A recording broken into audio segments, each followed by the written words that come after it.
Going live. Do do do do do do do do do do do. Yeah, probably for the best. Who needs more of me? Oh, fair. Welcome to Doris's knitting chat.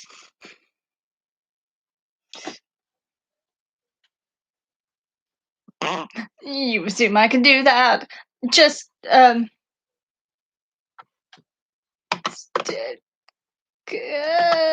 assume this is it. I'm being asked to do things. I'll put it in chat for muted people. Yes.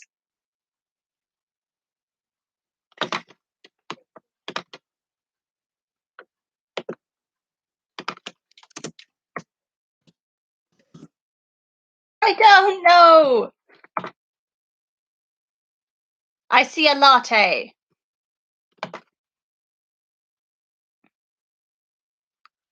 Woo. Hopefully this. Well, just look up the AFIR YouTube channel. It should be fine. Hello, I see 12 people there. Ooh, we have people.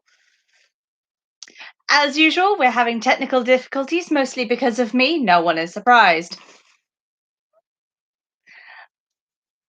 I'm seeing howdies and hellos. Can I get a whoop? Hello. Hello. I'm just hearing. Hello. Whoop indeed. We are seeing people. Yay! Slight change of plans. I was hoping to have like everyone from the AFIR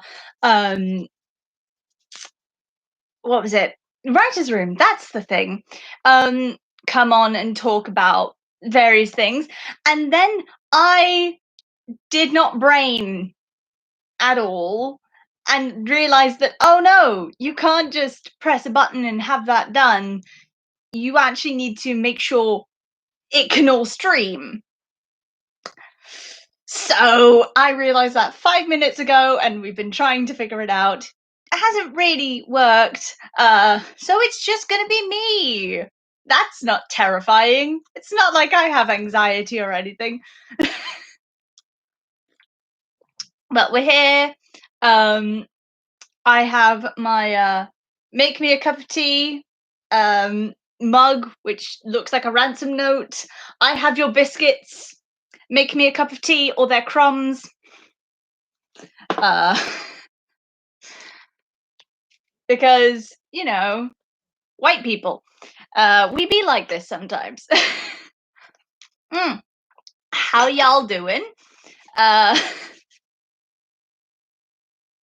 You got this, badass. Yes, totally feeling like a badass and not like a 50-year-old who does knitting on the weekends. Not that there's anything wrong with knitting, because I do knitting. I make a lot of hats. I do a lot of circular weaving. I know, thrilling. This is the content you truly wanted and needed. Okay, we're actually gonna get the questions for today. Right now, I am in my parents' house, which is always fun when you're a grown adult. So I have banished them to upstairs, but they do send their love and support to everyone who is in the stream. Okay, we've got the questions. Courtesy of Zoe, thank you so much for being the brain cell here. Thank you so much. Heaven knows I would not survive, like, at all. Let's see. So we got me dash fangirling xxx, pronouns she her. Thank you for sending in your question. Can you give us one headcanon or more if you want about Artemis and Butler's relationship when Artemis was a baby? Like how Butler interacted with him, took care of him, etc. Okay.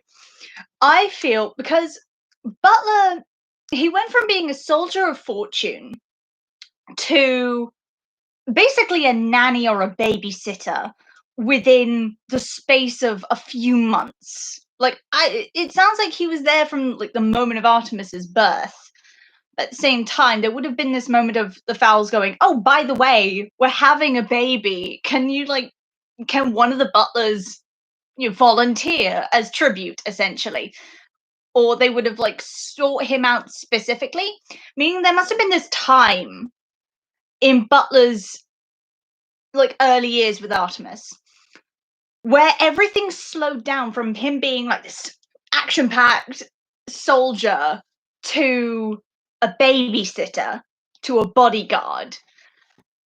And I have no doubt in my head that it would have been so strange for him to go from action all the time to this slowed down period, meaning there's this moment of disconnect for him where he's just like, what's my purpose now? Like, I just take care of a child? That's it.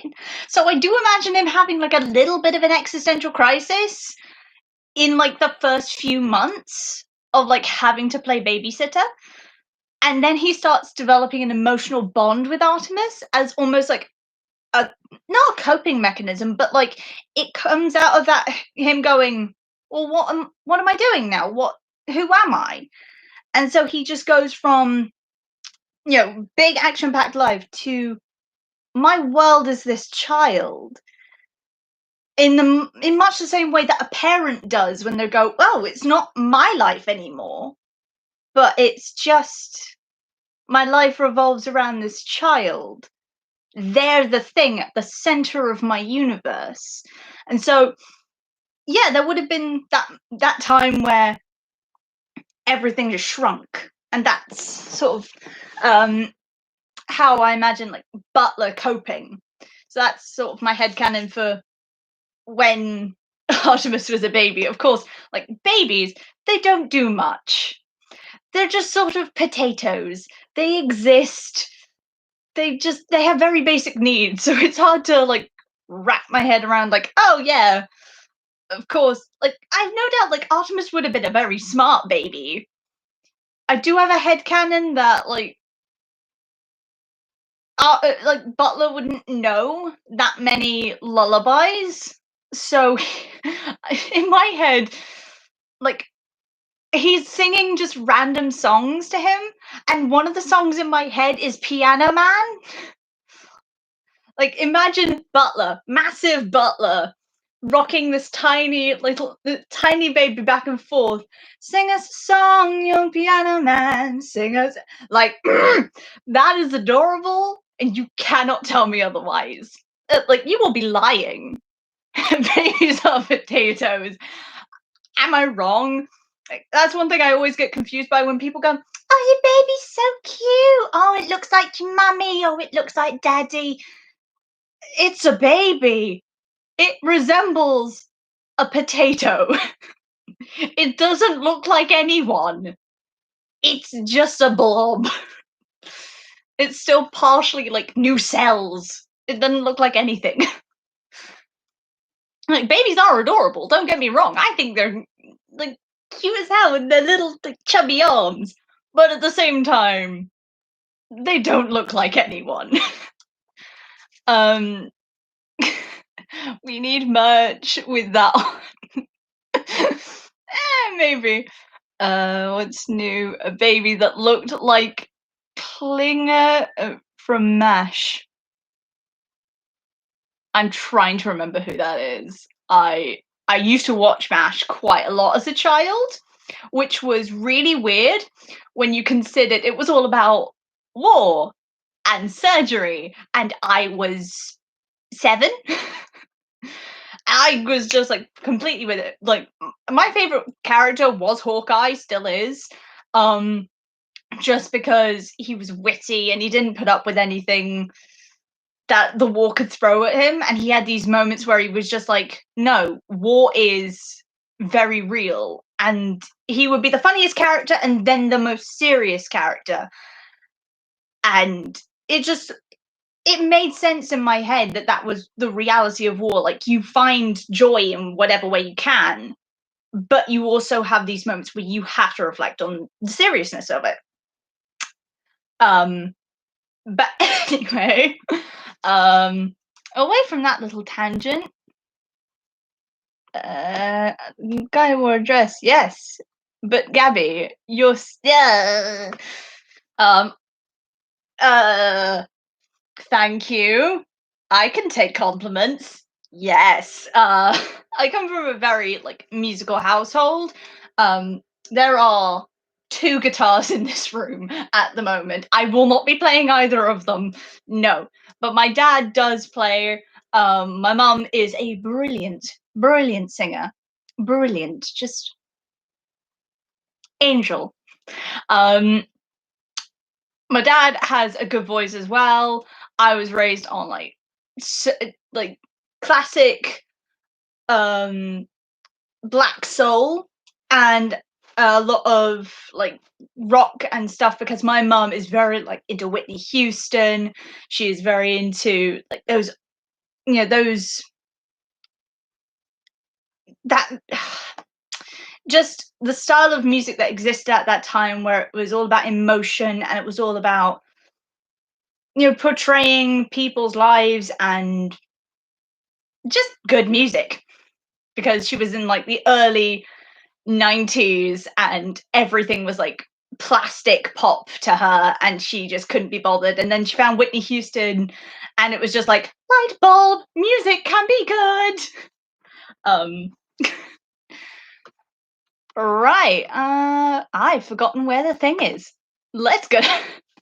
Other thoughts and comments. Happy anniversary, wish you all the best, thank you. As you can tell, I'm still not good with the technical stuff. Ooh. Okay, we got one from Fanon by Anonymous XX. Well, there was an XX at the beginning. Oh, I can words. And in brackets, Phoenix. She, they. Matching hat. Have you made any story decisions you think might surprise the listeners? That is a little difficult to discuss without giving away too much. There have definitely been stylistic choices that we've had to make due to the fact that we're going from a text-based medium to a purely auditory medium. Because there are certain things you just can't communicate in a way that feels natural when it comes to a spoken or even performed medium. Say, people's backstories. It's very hard to work in backstories that don't feel like cut and paste. Like in every new iteration of Batman, we need to hear about his tragic backstory in some way or you know, some way or other. And a lot of the time, it's like done in these gritty flashbacks. But in other mediums, say the comic books, it's done in other ways. It's shown in like maybe a panel or two, and that's it. All the context you need. So medium definitely directed where we needed to go. And we've almost capitalized on the idea of this is an auditory medium. So we're going to use it as an auditory medium. Yeah, there's so much I want to tell you. There is so much I genuinely want to say, but I don't want to ruin the surprise. There is one scene though, and I'm gonna get these bits out of my face first.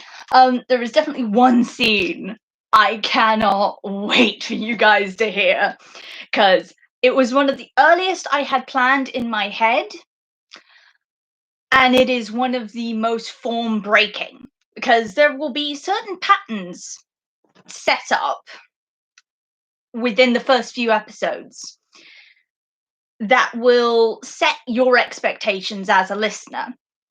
And there's one bit which is absolutely going to break the form.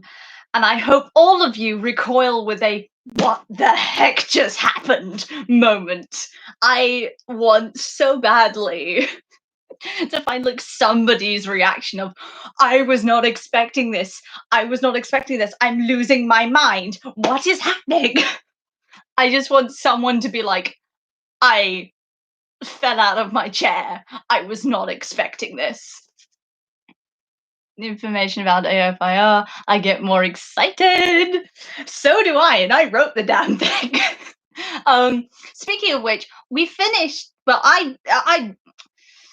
get into like the process of like how we organize things. So essentially, the pattern was I'm head writer. Then we got the writers' room. Then we got the beta readers, and then we got the writers' room again. So I have written all 12 episodes. Yes, there are 12. I thought there were going to be like 14, and then it came back down to 10, and now we've landed on 12.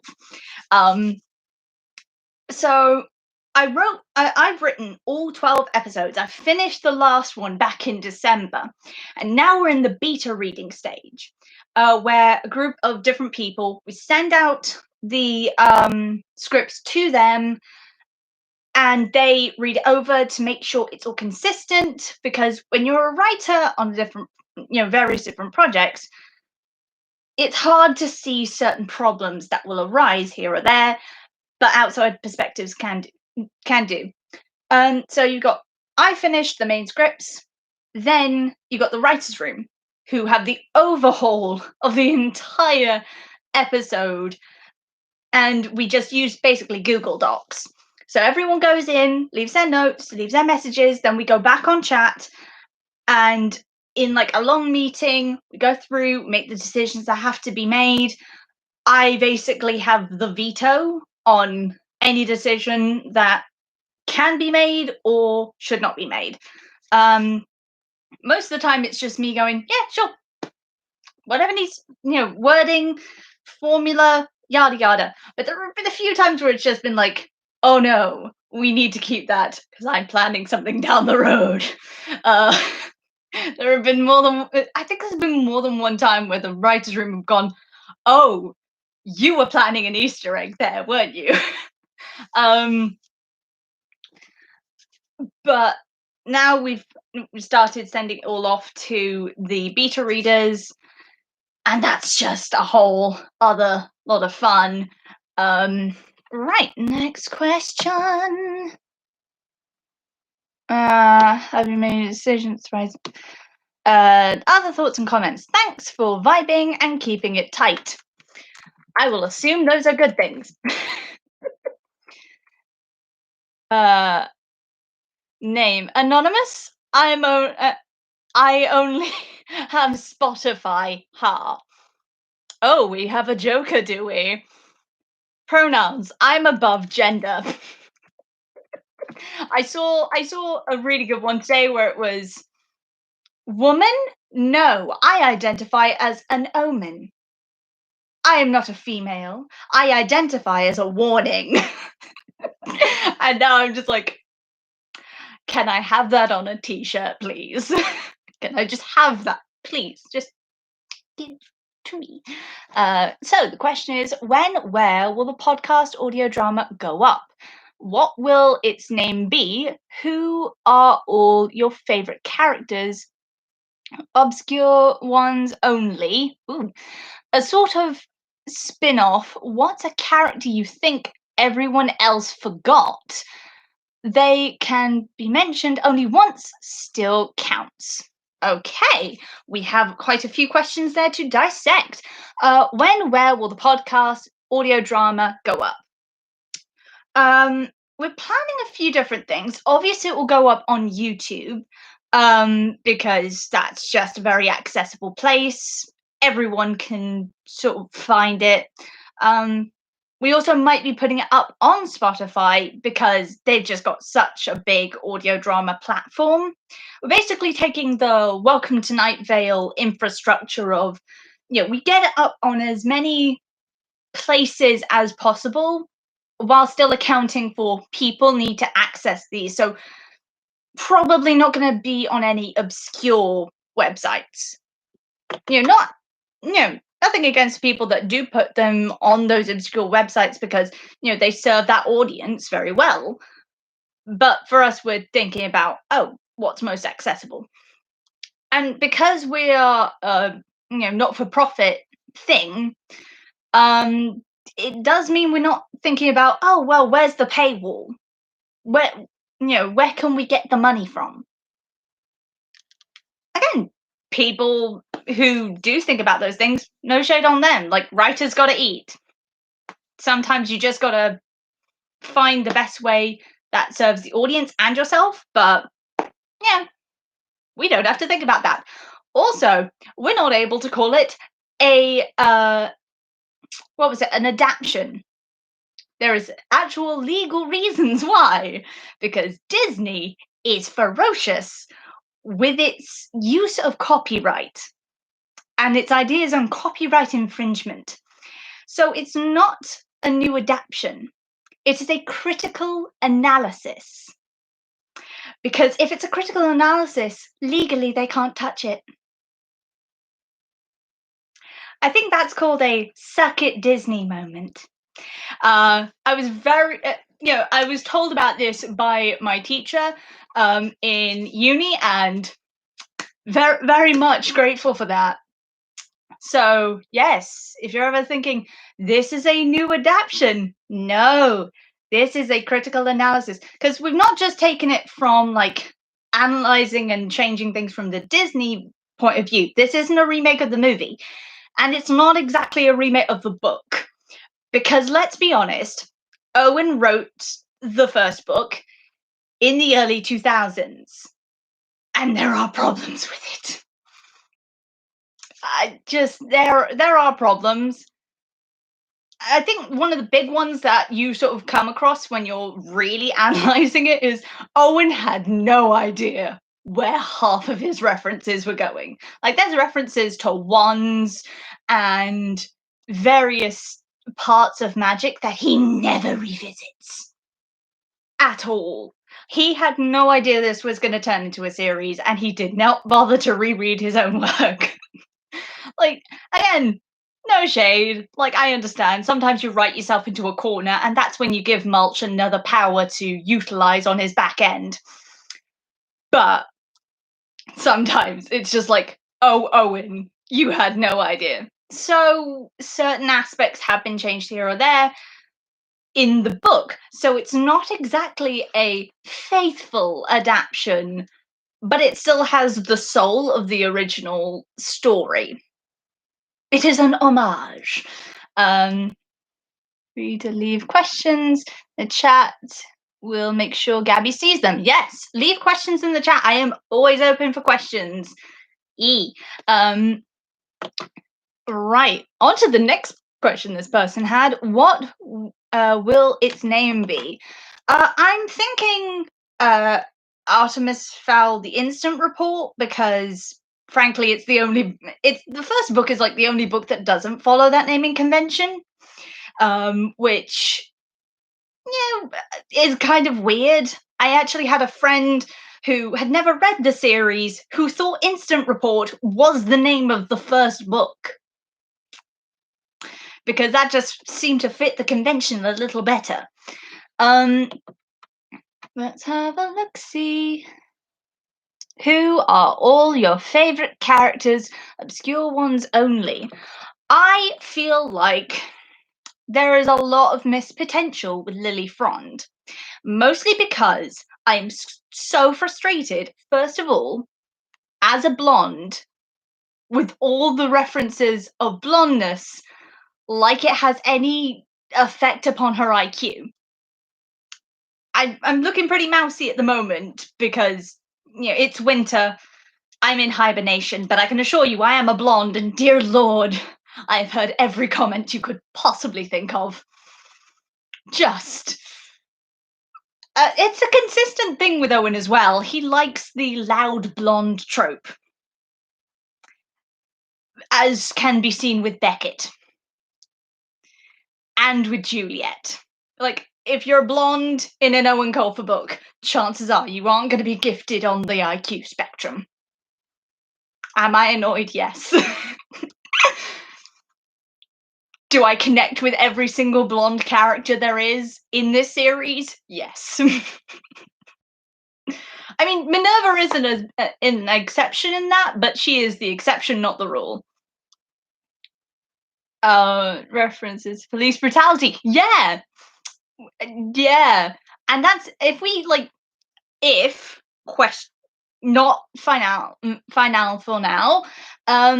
If we get to the second book, it is going to be a time, because we're going to have to deal with the book in the series that can most be connected to, oh, when you look at this from the goblin's perspective, this isn't okay. I mean, it wasn't okay to begin with, but dear lord, especially with today's political climate, there are just so many horrendous things when you look at it going, oh, okay, we may need to dial back several things.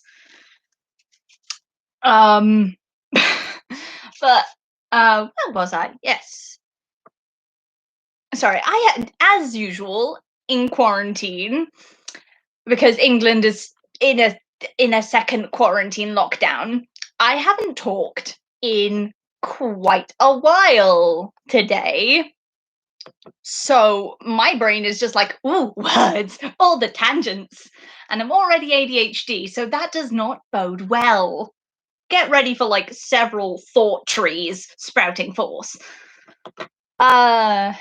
Who's your favorite obscure character? Yeah, Lily Frond, because I feel like it's annoying that we only hear about her through other people's interpretations. Like, she doesn't get to speak for herself once. Like, most of what we hear about her is from Holly, and she like has 3 points she argues. Like, she's blonde. She's a bimbo, first of all. Bimbos are lovely people, in my experiences. They're just sweet to everyone. What do you have against bimbos? Like, they're lovely. They just like pink and lip gloss, and they want to respect everyone. But also, like, oh, she's got the last name Frond, therefore she must have had a help in her various prospects because of her last name. Yeah, but she also decided to go in and serve the people just like you.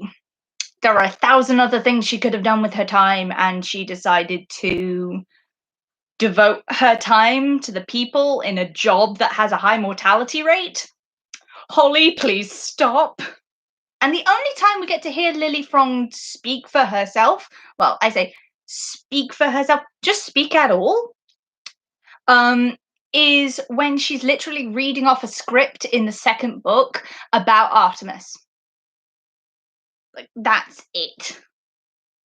That's the only time we really get to hear her speak. When she's warning on the automatic system of like, oh yes, Artemis Fowl the second is very dangerous and his bodyguard is not to be trusted. And even then, Holly is reflecting the whole time going, that bimbo. Like, calm down, she's just doing her job. Like you. Please stop bringing other women down, it's making me uncomfortable. No, there is a second time where we get to hear her voice. When she's the voice on Artemis's phone. And he specifically uses her voice so that Holly will get annoyed. What? There are so many things wrong with that I don't like. So I feel like I want more to do with Lily. I want to know more about her. I want to know anything about her to begin with, because she's referenced so many times of like this counterbalance of like Holly being, I'm not like other girls. Other girls like pink and are blonde, and I talk about how pretty they are a lot, which kind of makes me seem like I'm denying certain parts of my sexuality, but we're not going to talk about that right now. It's like, Holly, just please, for the love of God. Oh dear. Oh, her reflection in the last book kind of confirms that. Oh, Holly, there are certain things you're not admitting about yourself, because I think she talks about. Oh yeah, Lily's dating Trouble now. Like, oh, it's not gonna last. You, you dated and dumped Trouble. You made it clear you didn't want to be dating him. So I'm thinking you want to date Lily. Because you keep talking about this. Holly, please. Please, for the love of God, stop. And oh, my headphones are telling me that I've disconnected, which isn't a good thing. I need to make sure that I am still connected. Can y'all still hear me? Oh yeah, it is funny in the sense that Disney tried so hard to do any kind of diversity they could in that movie, and then they accidentally made Holly bi because they made Trouble a girl. Trouble may not have been called out by name because I think like she had a scene and it was cut. But yes, they did make Trouble a girl, which I find so funny with his toxic masculinity. Like the fact that he's just like, don't call me Trubs, I'm Trouble.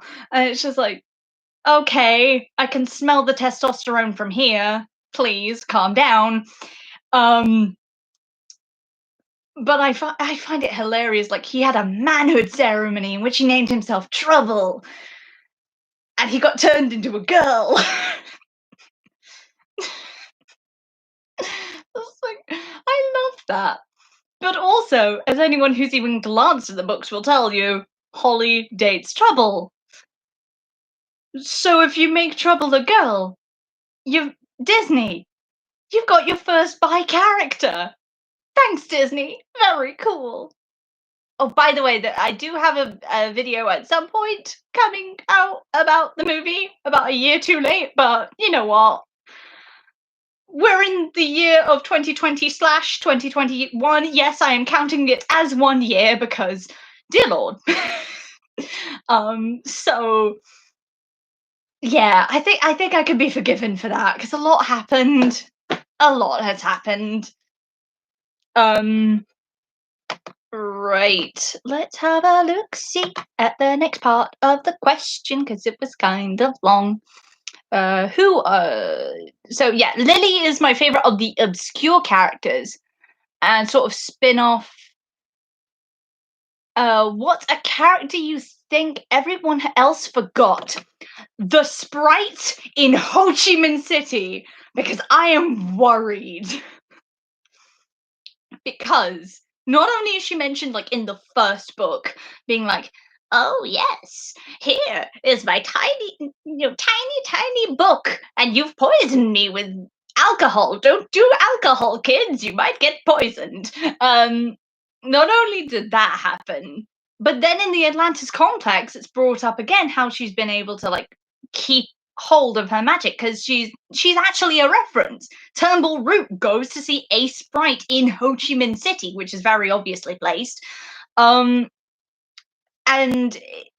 you know, he talks with her about gaining back sparks of magic through mandrake shavings and rice wine. What? How does she know this? What did she do? Like it doesn't seem like it's an often thing that fairies get cast from the fairy society. So what did she do? Where is she now? What could she have done that merited being cast out of Haven? She's been above ground for centuries. What did she do? I feel like that's something that could have been explored somewhere. Like a side book of like Artemis going, "Oh, she was like way more involved than I thought." If there was like an overarching story of like Artemis figuring out, that's something I would have liked to have included in the book series myself. An overarching narrative where it's like, huh, some of these things just couldn't have happened logically unless someone was organizing them. And it turns out it's the sprite, like all the way through. Artemis finds all these little tidbits, lines that are never explained that are just left. And then you get to the end, it's like Artemis runs into a fairy that, has sort of almost been facilitating Opal. And he just goes, "I recognize you." And then that's where that book ends. And so the idea of the overarching narrative of it's kind of coincidental, like that she happened to be there, that she had the book at the exact time he needed it. But you know what? That's kind of how my brain works. For those who don't know, I am seeking to be an actual writer. Like, I am seeking this to be a career. I am working on a debut novel as it is, and I am on a university course, possibly going for my master's in creative writing. So, if you like some of my ideas, maybe keep up with my stuff. Maybe, if you like the way I write, maybe keep up with my stuff. um, is this our next audio drama? Maybe. You never know, we may do some side content. Maybe. So yeah, that's my favorite like obscure character, and of course like Dudade, because I think he's nuts. I think he's insane, and I absolutely adore it. I really wish we'd gotten like at least a side story of like the average day in the PI office where Dudar and Mulch are out solving crime. I I would pay good money. Owen, why didn't you do that? um so other thoughts and comments from this person. I'm so glad you're doing this. Unfortunately, I won't be able to see the live. Probably will try though. I very much hope that you do, but if you don't, that's okay, because it's too late where I live. That's the joy that we've had to figure out in the writers' room in particular, because we're all in different time zones. Like, we've got somebody in Israel, we've got somebody in, we've got a few people in the UK, we've got a few people in America, and we've got an Australian. Check the Discord DMs. Ooh, fun. So yeah, we've got all kinds of like people, which is great because you've got all these like diverse voices that have different points of view on the story and where it's coming from. It's not just like my vacuum of me shouting into the void, "Hey, is this okay?" But it also means you've got Stace that's had to like stay awake 5 a.m. more than once, and I'm so sorry. I am currently here at near 10:30 at night. I think I'm not very good at military times. I'm dyscalcular and dyslexic. How the hell do I write?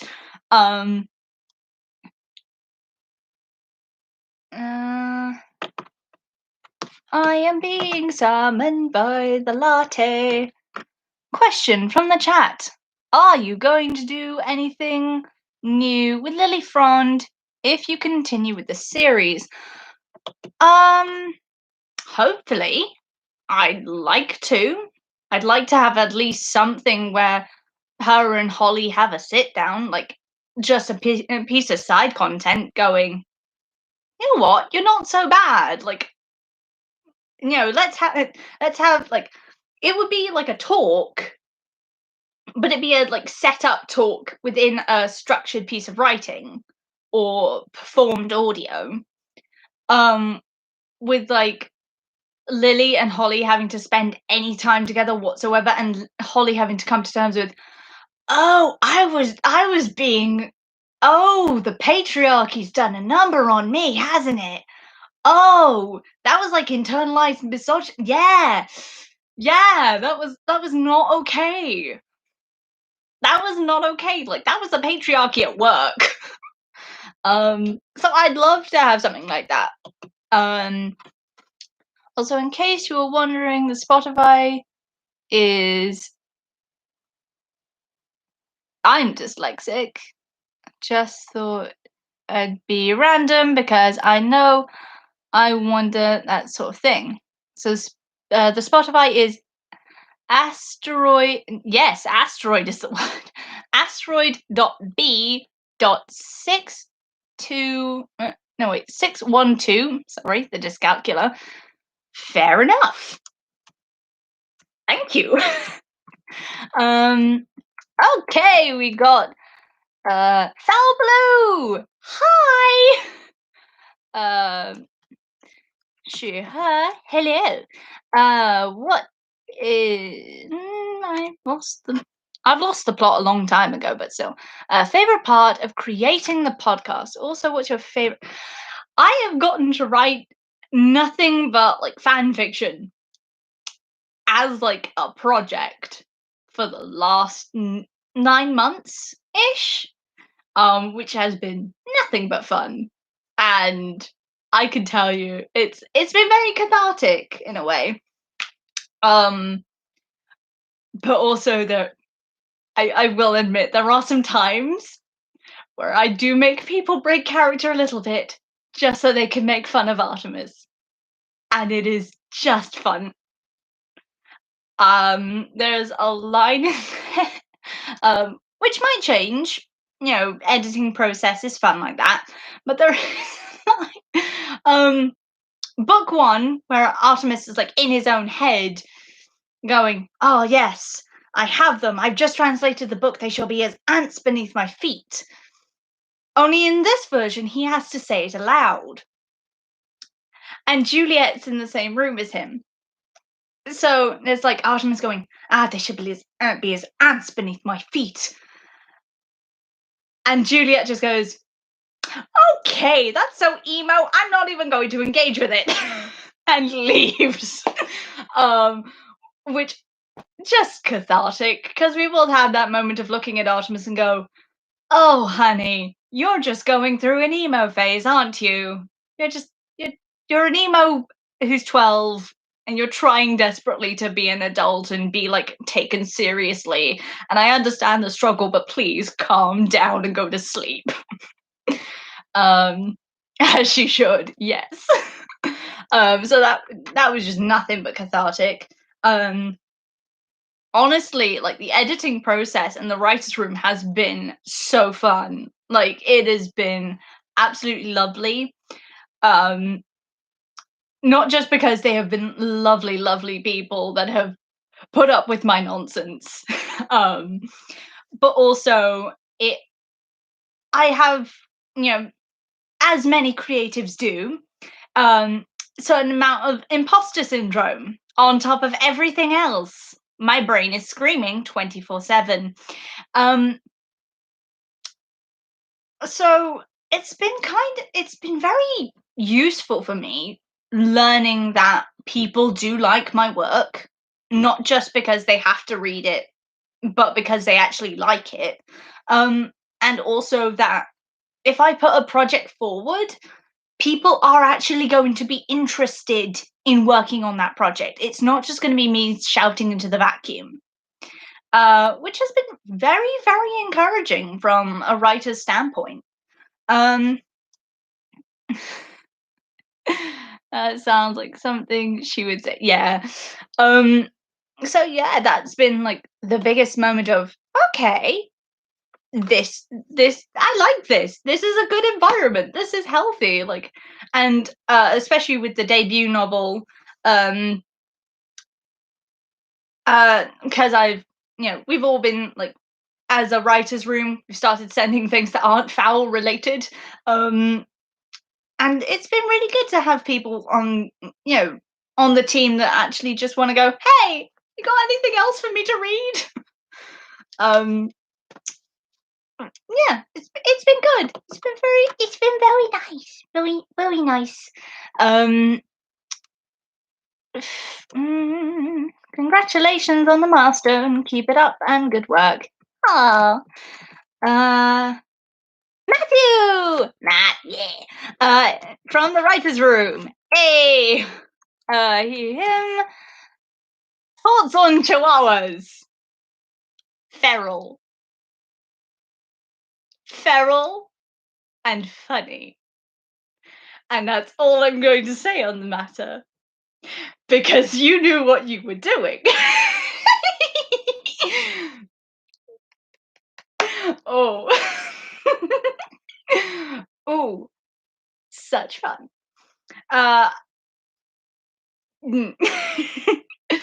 uh, Pure unbridled rage. That is also true. That is also true.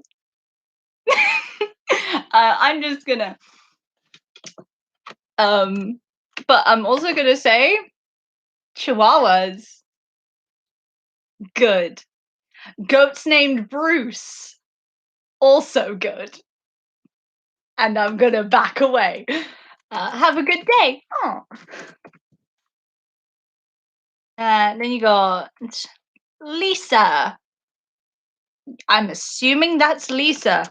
I'm dyslexic. I apologize. She, her. Could you give us a good roast of the movie?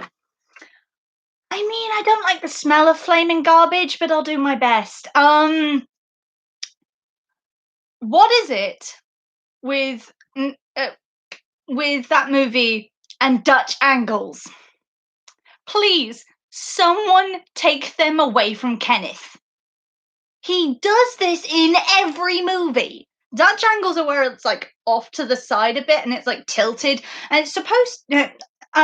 A friend of mine actually talks about this in the video that's coming up shortly about the movie, and there's like a list of roasting material that I go through, because I basically I watched the movie again and I took extensive notes because the first time I was just crying. I like had a solid moment like 5 minutes into the movie where I started bawling my eyes out, going, "This is gonna be worse than I thought it was gonna be."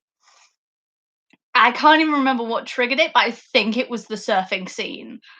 I started genuinely weeping more than I've wept for members of my family who have died. And that ought to tell you something. I started crying more at that movie than I cried at the end of The Last Guardian.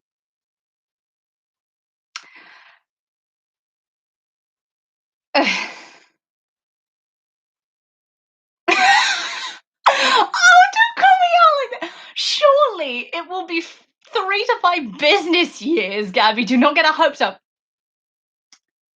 Says the editor. Says the editor.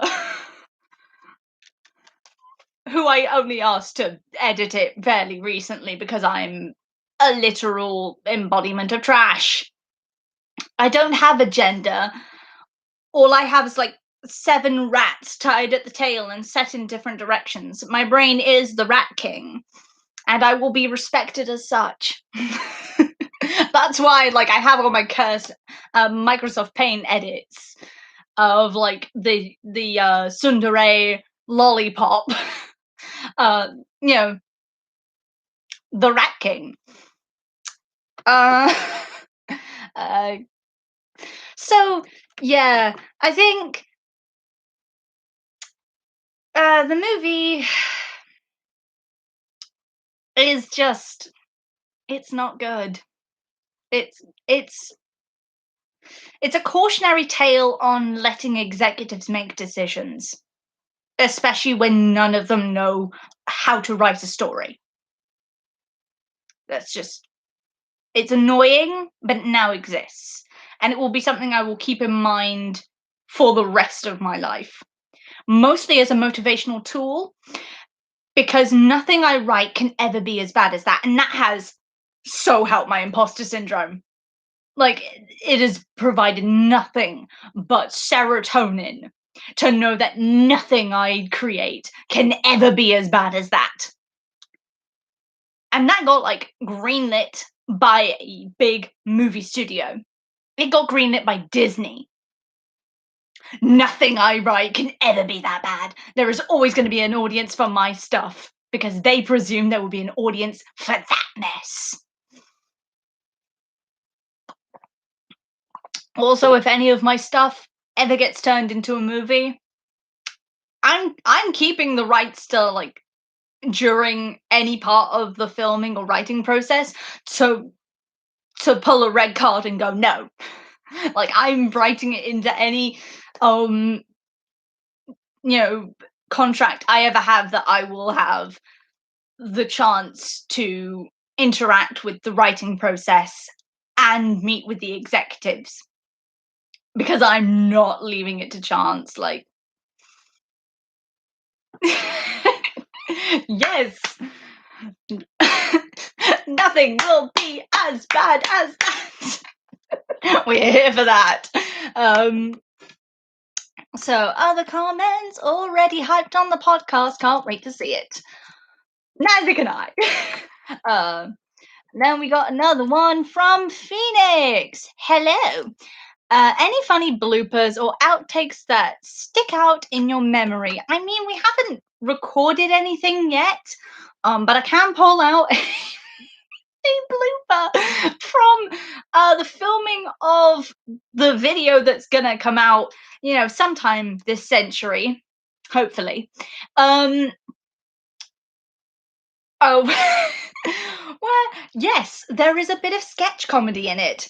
And I'm dressed as like Artemis from that movie.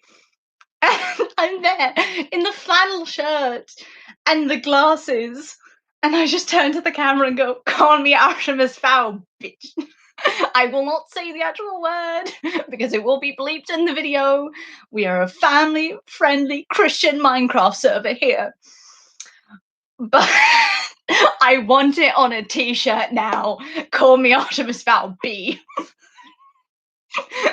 I want it so bad. Because I feel like that's so out of character, but also oddly enough still very in character for Artemis.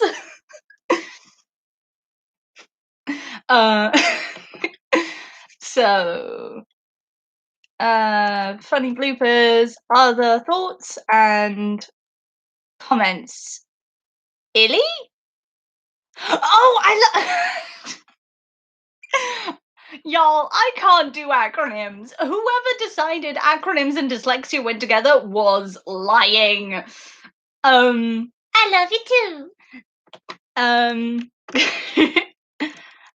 Got another one from Foul Blue. Yes.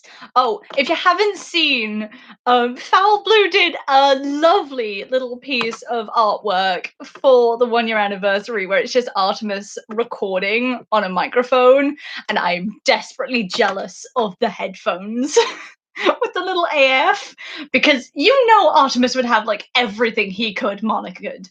Like, this about him. He just exudes the energy of everything I own will have my name on it somewhere. This boy has a label maker somewhere. Like every item of clothing, every box has his name somewhere. It's how his brain works.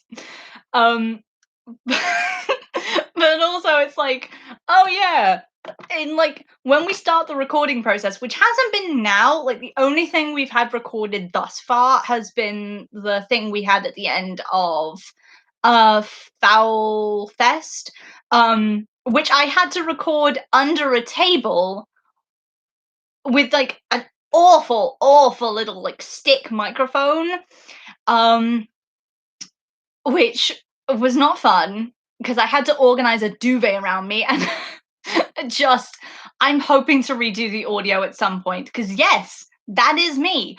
I got basically guilt tripped into voicing Artemis, which I feel is like the most Artemis thing I could have done. Like, not only did I get annoyed at a corporation enough to like set up a project, but I also wrote, directed, and starred in it. Like, I just did all of it because I might as well. I mean, we were basically on talk, like the first big meeting where we were like reading through the script. And I decided, as a joke, to pull out the Irish accent and be like, ah, yes, I'm Artemis Fowl II. And everyone on chat just went, you have to voice him. And I'm like, no, but okay. Ah.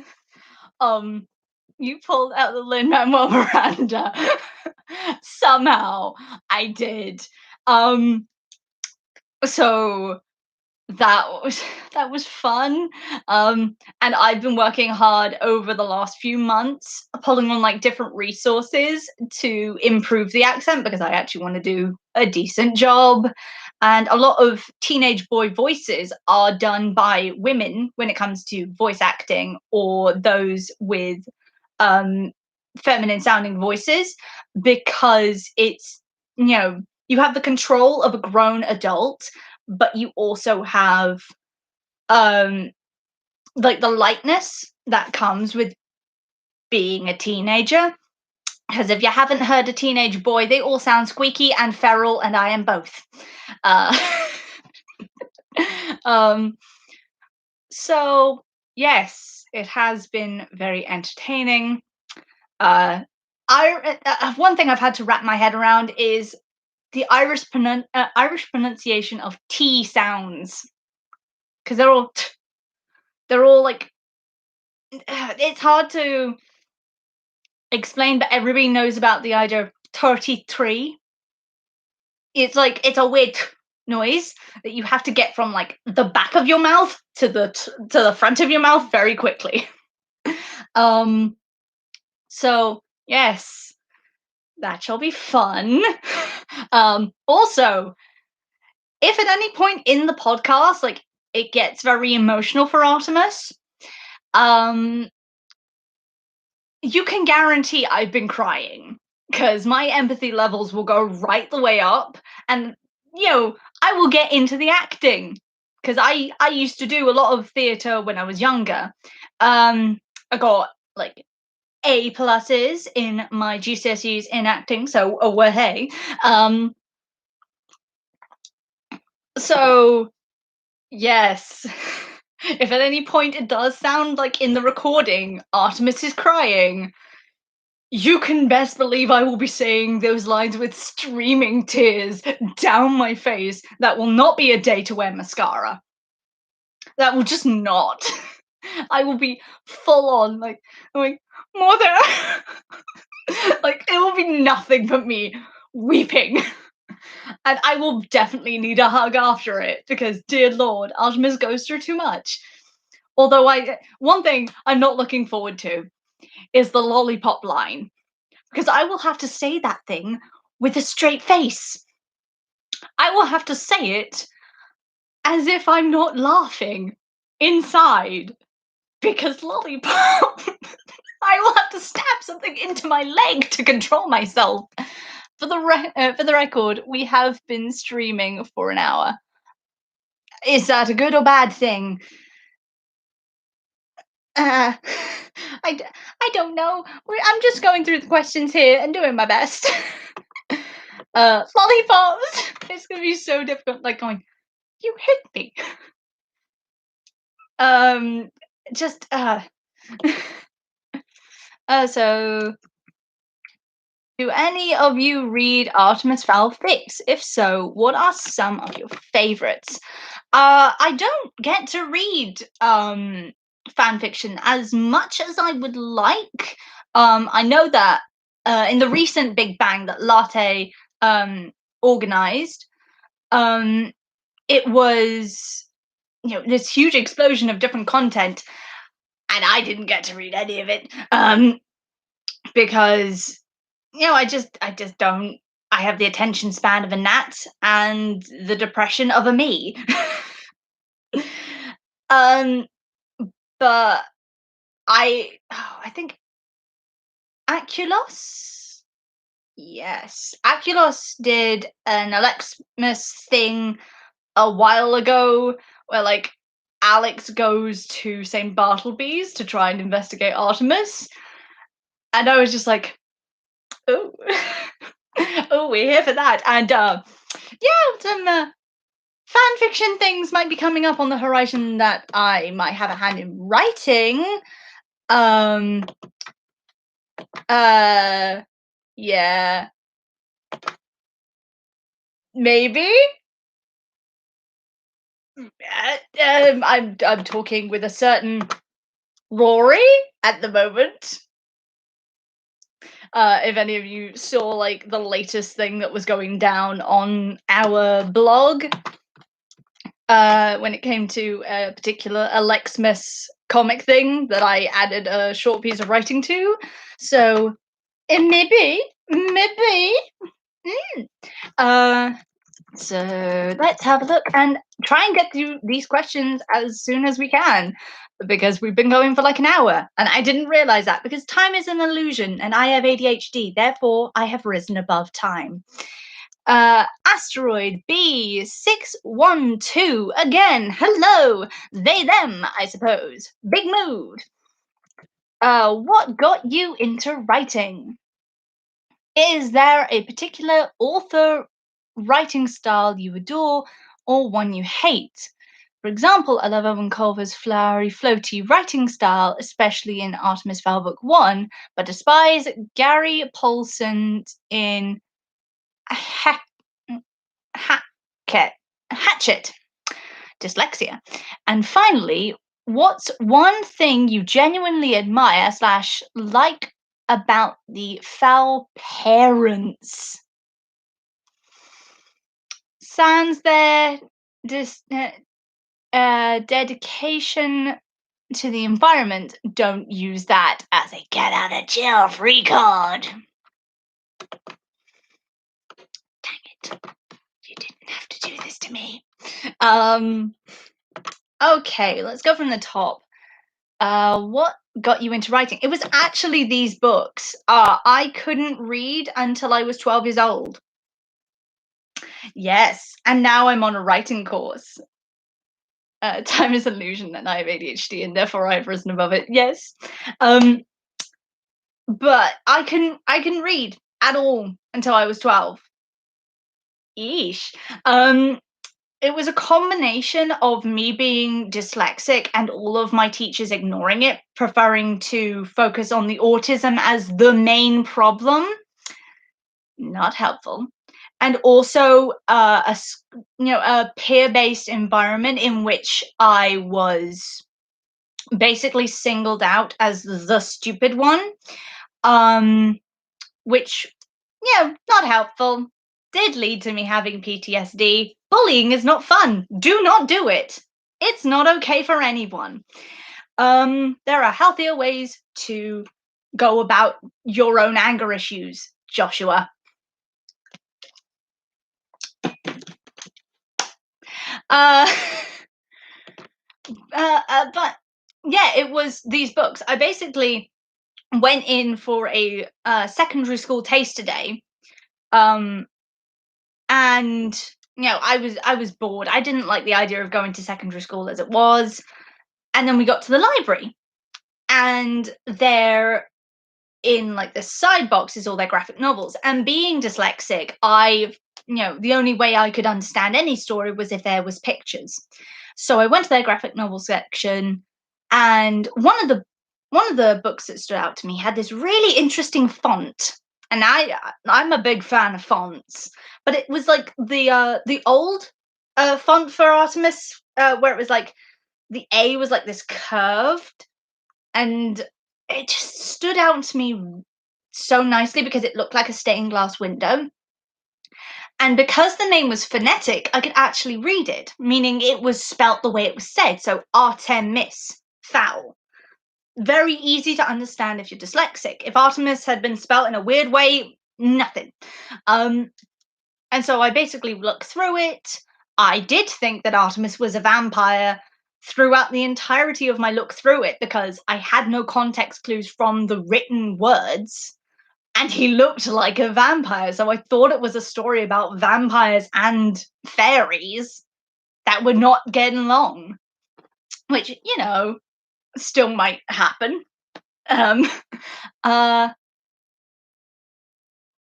yeah. So, yeah, I put it away, and I mostly liked it because, there's a thing about language when you've got dyslexia. I'm a very auditory person. Like, I read all of my stuff aloud. My writing is made to be read aloud, um, because it works better in spoken form.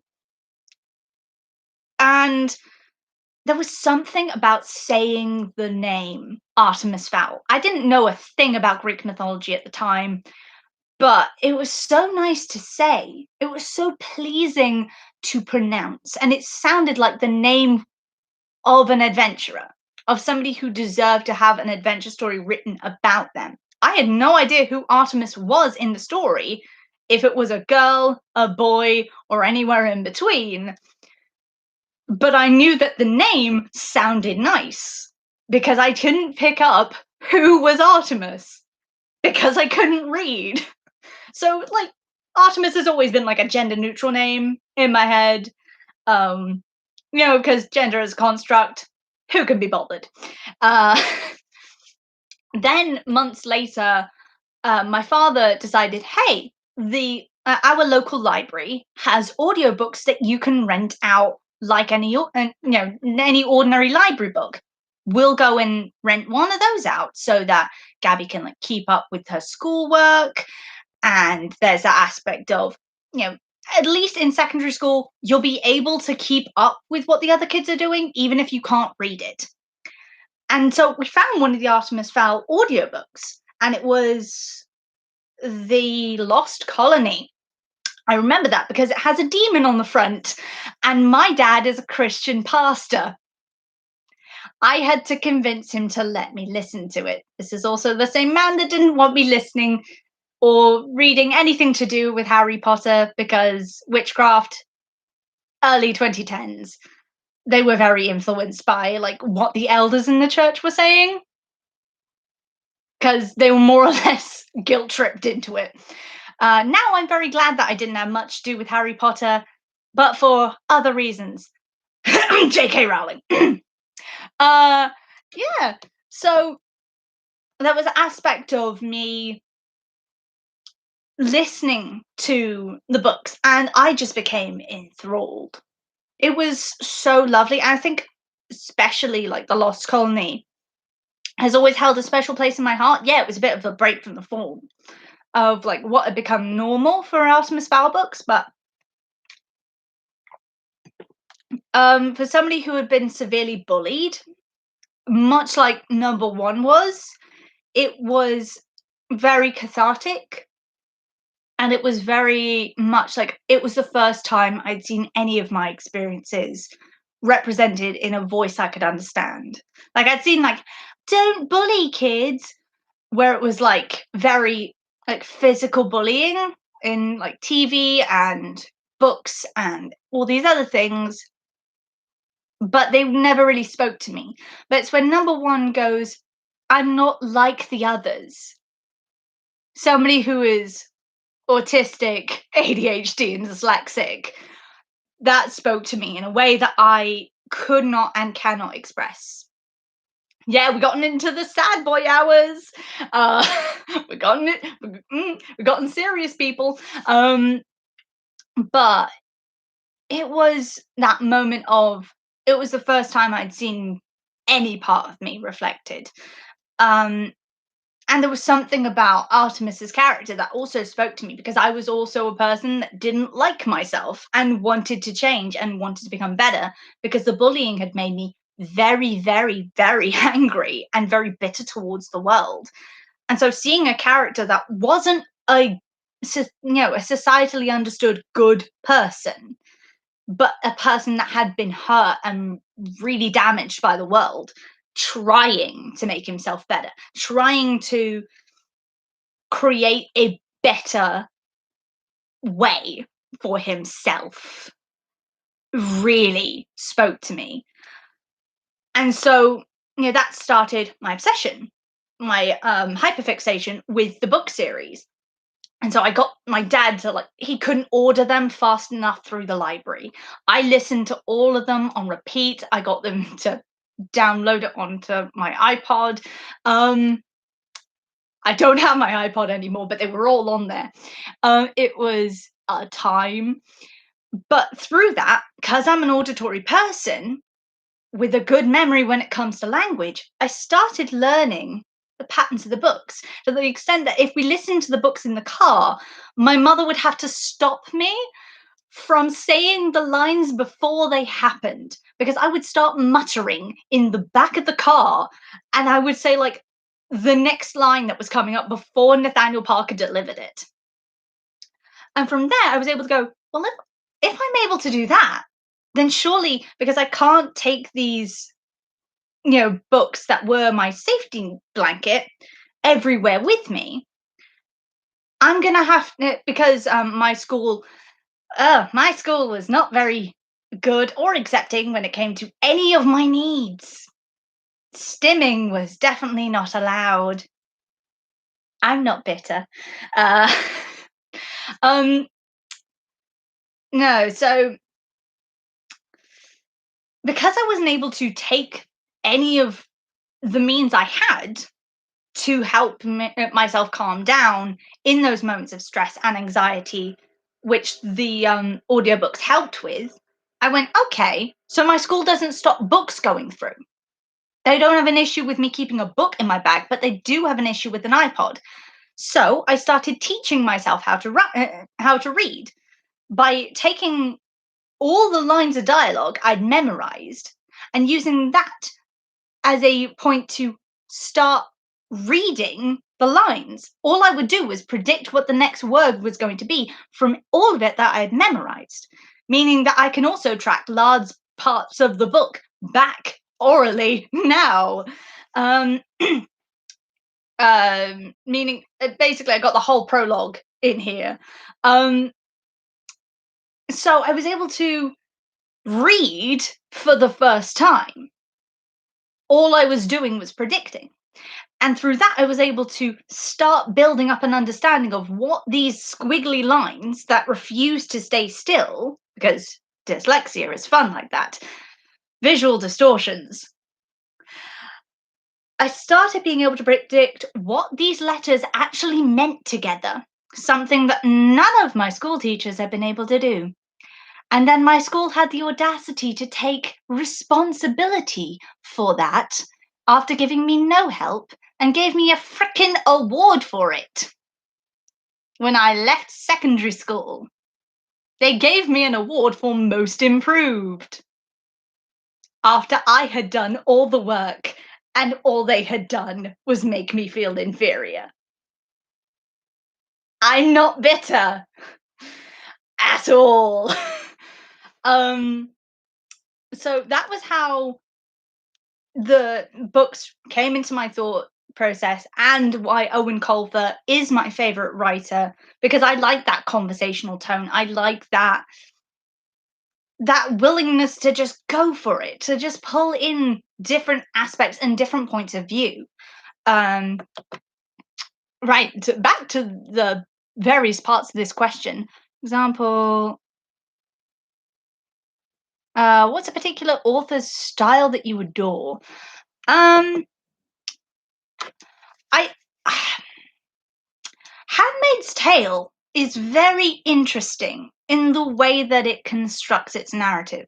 Because, spoiler warning for anybody who hasn't read the book that wants to read it, I will warn you, it is a difficult read because it's The Handmaid's Tale.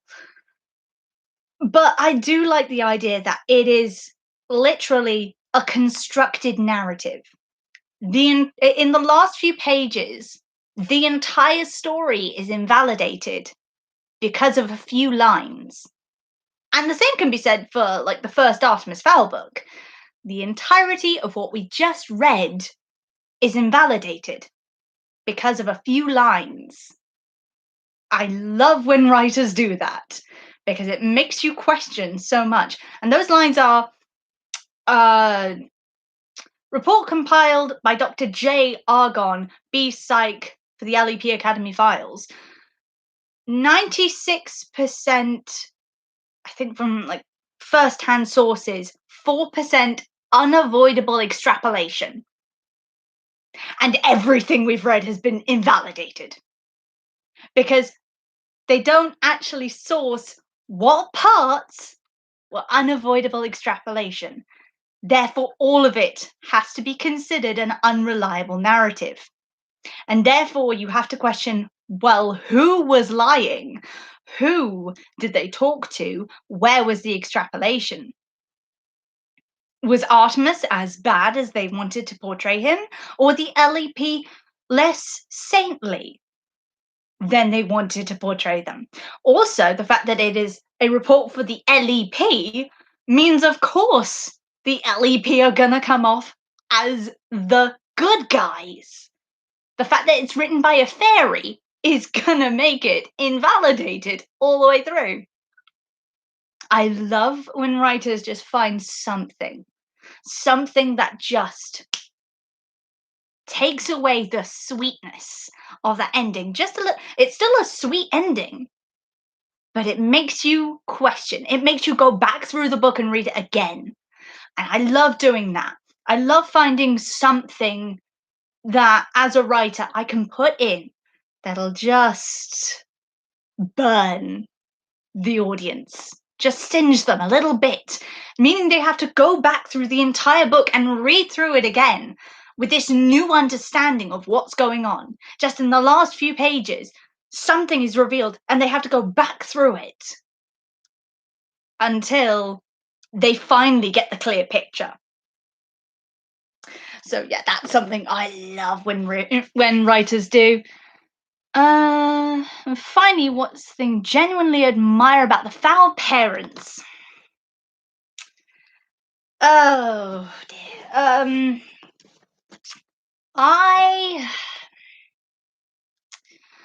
I appreciate the dedication to their marriage. I appreciate the dedication to their relationship. Because a lot of fictional parents are portrayed either as dead or like deeply unhappy. And for all the manipulation they do put their sons through, which is a lot, I do appreciate the fact that they actually seem to love each other and appreciate each other's company. They actually seem to love each other, which is a wild concept in any kind of writing. Because I don't know what like writers don't like about people being happy. I think it's the drama aspect. We don't like people being happy because there's nothing to talk about. So maybe Owen decided, you know what, these people are too good in their marriage. They're too good in their communication. What shall we add for a little bit of spice? Oh, I know. Just abuse your sons. Force them to use a coping mechanism that was purely theirs, aka the wrist bump if you've read The Fowl Twins, and use it against them as a means of control. I'm not bitter. Oh dear. But yeah, I do appreciate that they actually have a healthy marriage, that you know they actually love, support, and communicate with each other, just not their sons. Other thoughts and questions? Love it. The cursed ships, the cursed everything. Babe, stop it. You'll make me fall in love. And everything, your Microsoft Paint skills, of course, and of course the podcast. A genuine joy to scroll through the AF tag and see your posts and your reblogs. You aren't a force. Uh, you aren't a force greater than God. You probably are God. Sorry for all caps, no italics. I'll try and make the live, but it's 3 a.m. Don't worry about it, babe. Sleep is more important. Which sucks. Just have to set my alarm for 3 a.m. I'm not worth it. I'm not worth it. The recording will still be here. Sleep. Rory! Hey! He, they, hello. Oh, we have like a numbered list. One, what are your favorite parts about the Artemis Fowl books? I think it has to be Artemis's story arc, because in some ways it's very easy to tell, like, oh, he's becoming a good guy. In some ways it's so subtle. Like, it's a combination of, like, oh, you can see, like, regulated arc, but there are certain things in the, like, background where it's, like, obvious that Artemis is changing, but in such small ways. Like, the use of language. The way he refers to Holly changes so slowly over time and can best be summed up with Holly, Captain Short. Like, that's the beginning of that background story of him subtly seeing the difference a language can make. Because you've got, there's this aspect of, I want to respect you and make you know that I respect you, but I also want to draw you a little bit closer to me because I feel like I respect you enough to do so, but also I don't know how. And it's that aspect of showing, not telling, which I feel like a lot of writers struggle with because our entire medium revolves around words, and words are some of the most effectual ways of communication. Because you can't, so much of communication, like the way I'm communicating with you now, is verbal, yes, but you can see so many other aspects about me and my life just from what you see, what you hear, the tone of my voice, the way that I'm presenting myself with a lot of hand gestures and a lot of eye contact, or like as much eye contact as you can make with a camera. And seeing that subtle change over time. And in some ways it being obvious but not obvious. That's something I've always enjoyed about the series, the fact that you can see it on so many different levels that Artemis is changing, rather than it being bold, brash. This is the story that's happening. I'm feeling an emotion. Like other writers seem to want to do.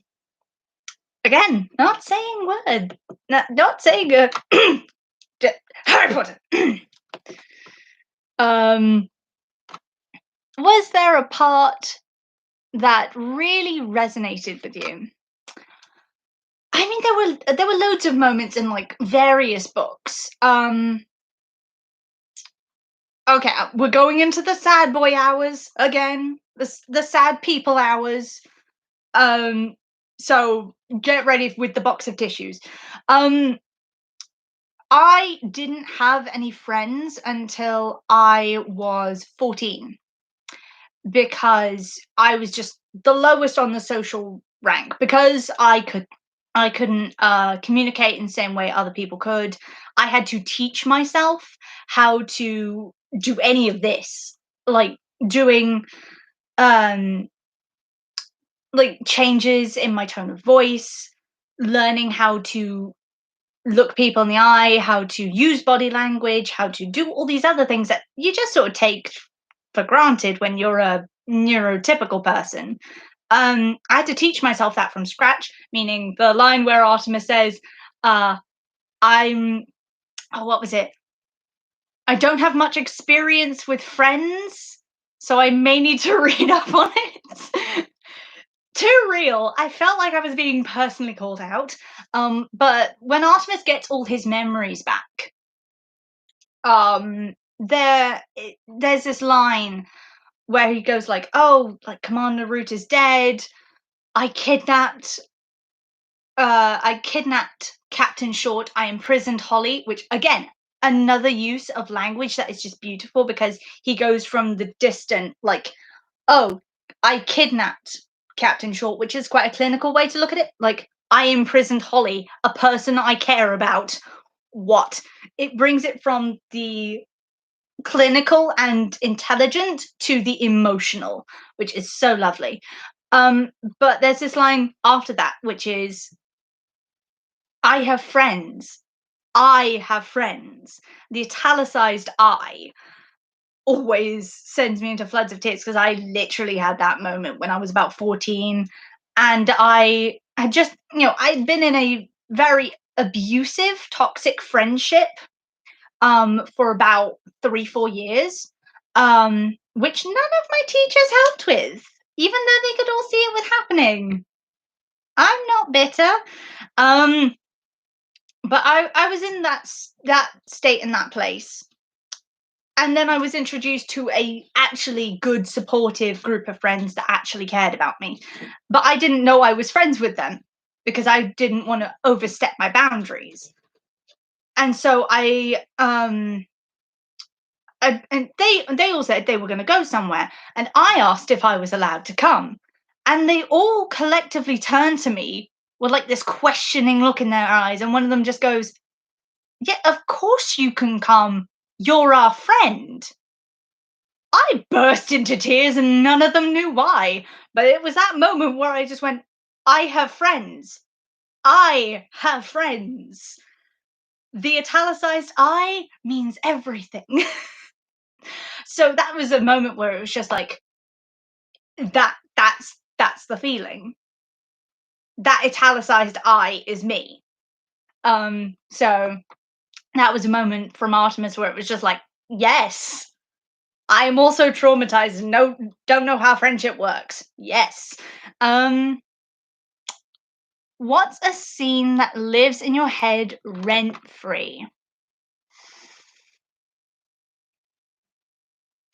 There's a scene in the first book that always gets overlooked that I absolutely adore. It's the part where Artemis explodes the ship, the whaling ship, and he's just counting down.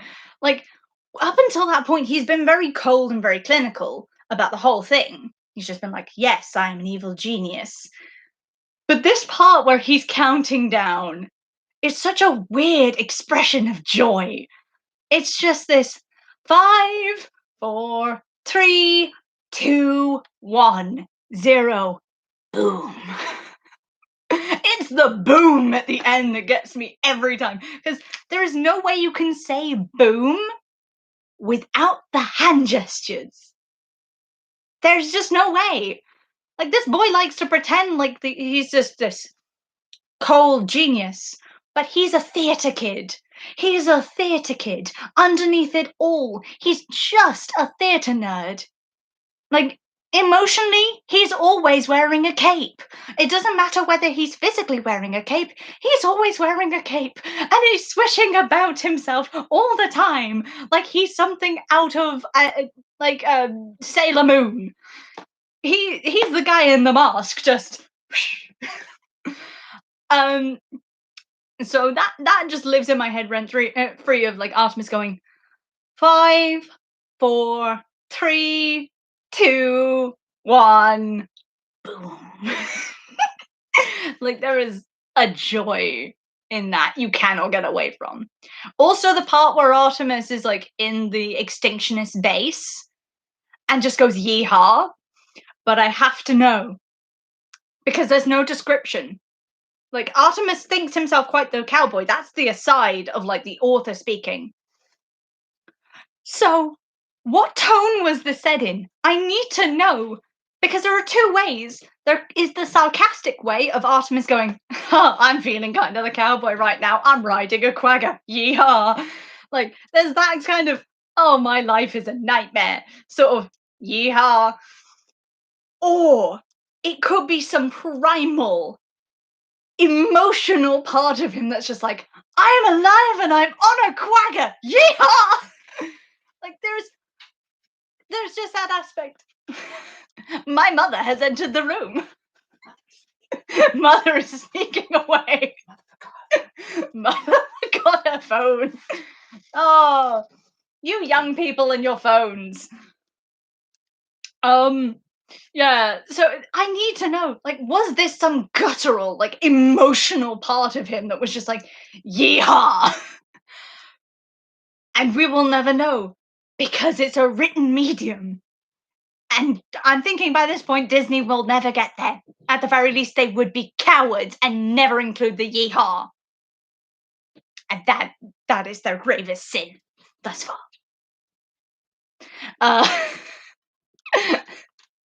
Never thought of it being sarcastic, but but yeah, because never doubt the human capacity for sarcasm, especially the Irish people. Like they may as well have invented sarcasm because they use it so beautifully. My granddad is Irish, and he is one of the most sarcastic people you will ever meet, and it is hilarious. He's also he's also one of the kindest, like, most giving people at the same time. Like he's just lovely. I love my granddad. He's just nice. But yeah, never doubt the Irish capacity for sarcasm. They will destroy you, and with a smile on their face, and it will be funny. You will laugh at the burn they will give you. Favorite fandom creation. I mean, I have been very much enjoying the AU game that Victoria has been sketching ideas for and stuff, because I just feel like that's the energy we need to take into 2021.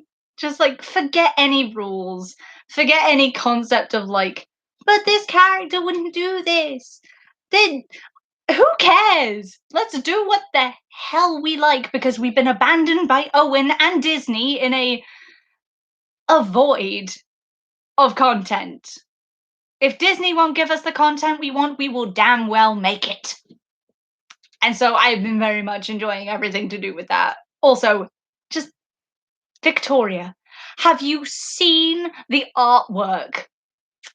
Gorgeous human with gorgeous creations. She did a commission for me recently. I will do a post about that soon for the debut novel that I have been writing slowly in the background. And it I'll tell you about it now. It's about Athena, the Greek goddess. Yes, I did go from one project about a smart person with the name of a goddess to a smart person goddess. I have one brain cell. But just my girl, Athena, she's drawn so well. I love her. Like, she is aromantic, asexual, and autistic. Athena, she's straight A Athena. Sometimes my brain, it creates wonderful things, and Victoria has done such a gorgeous job at drawing her out. Like, so yeah. Away from my ramble, do you remember the first time you ever heard about the book? As I've said before, I found them myself, and things sort of spiraled out of control from there. And now it is the world's problem.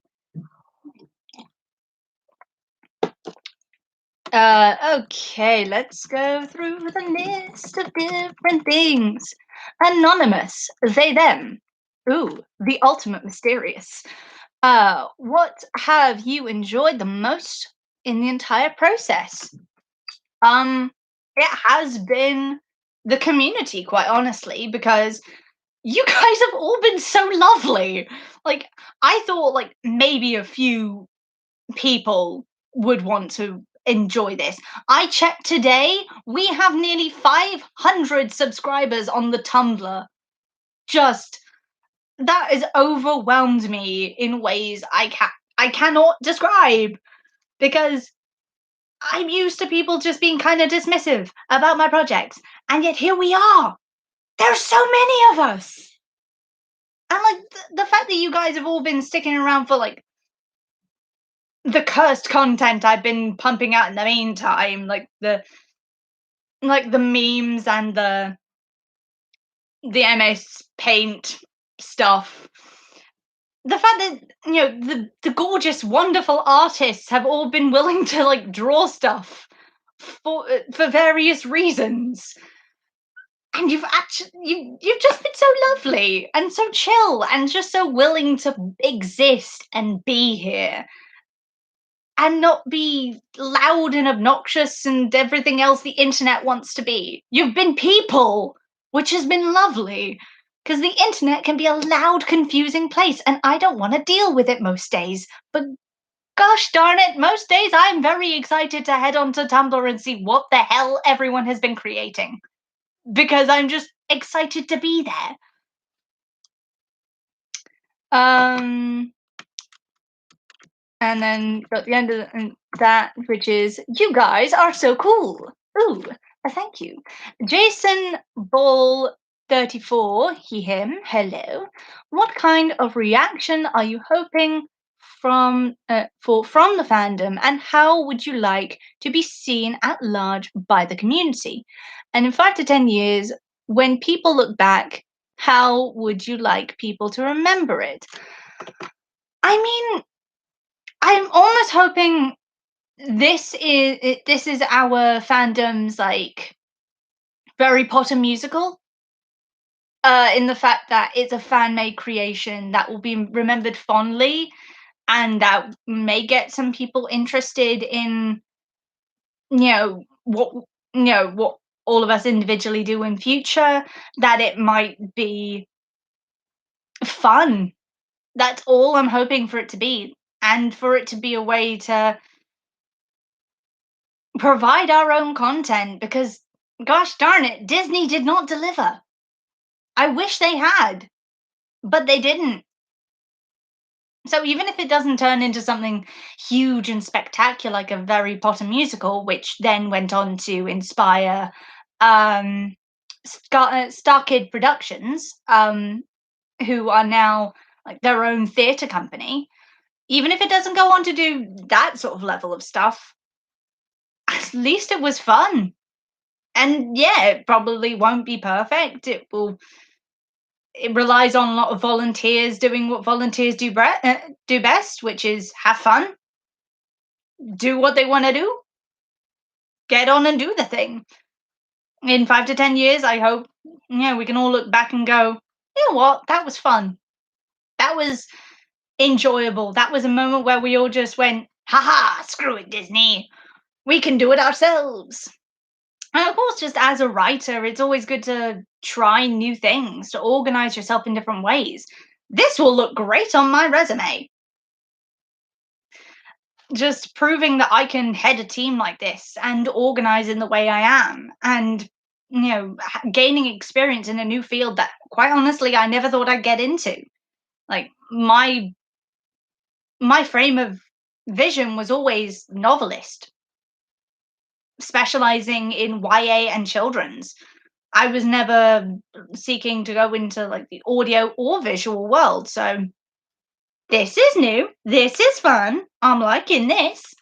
Um so yeah, that's all I'm really hoping. I don't really know a whole lot about what you're doing on the podcast side, but I see your posts on Tumblr all the time, and I wanted to thank you for the consistent positive force and helping keep the community discussion alive.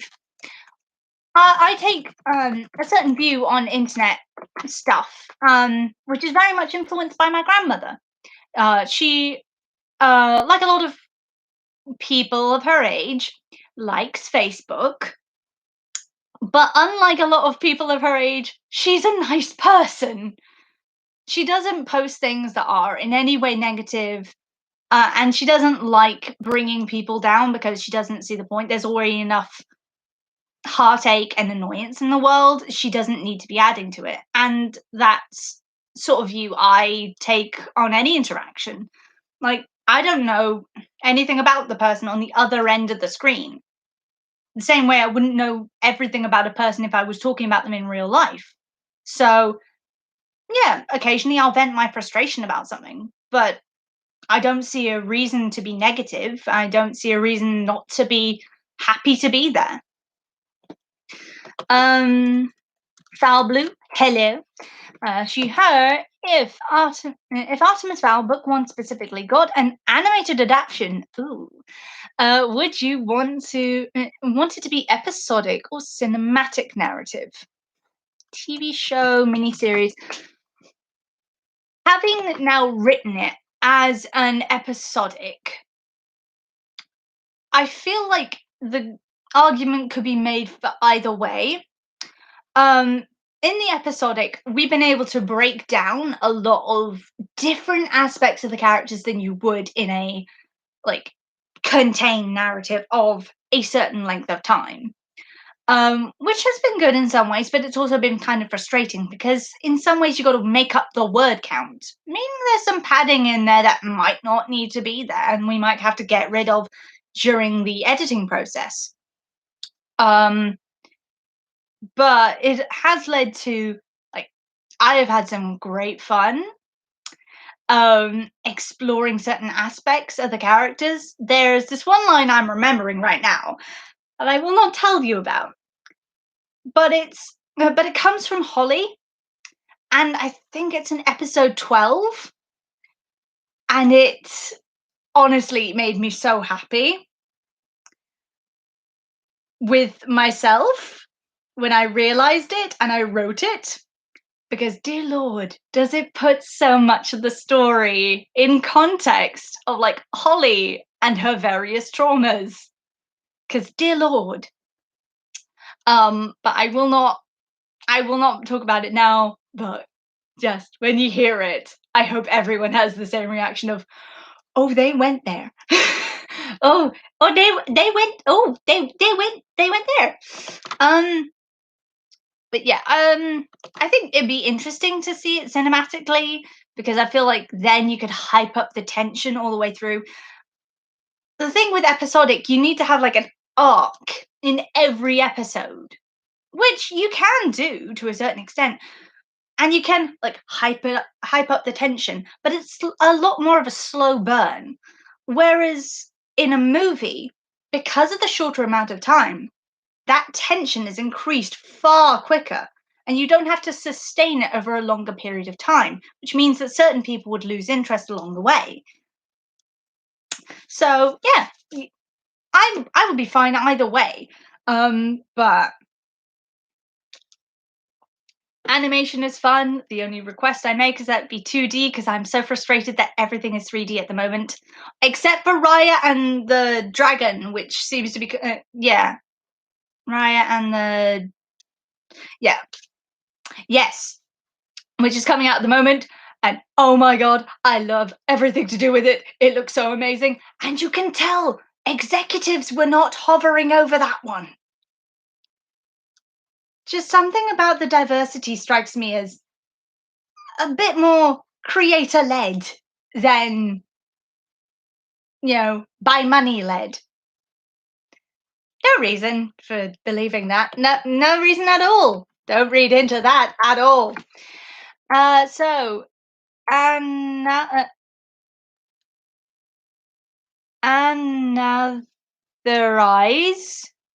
I'm so sorry if I pronounced that wrong. You're dealing with a person with dyslexia here. They, them. Which fruit? No, that says fruit. Whether for botanical culinary or vibes reasons should be removed from the fruit category. Tomatoes are excluded. Well, this is more interesting because technically, this is kind of weird, but in the same way gender is a construct, vegetables are a construct. Fruit is a physical description of a biological state or a botanical state, but vegetables aren't, which I find very interesting. Which isn't the question, but I'm just having an aside. Because vegetables are purely a culinary term, whereas you can have like roots, you can have stems, you can have leaves, you can never have a vegetable because that's not a scientific term. But when it comes to I mean, avocados are looking pretty sus. They've caused many injuries to people's hands. I don't think they're worth it. They taste like something that would come out of a child's nose.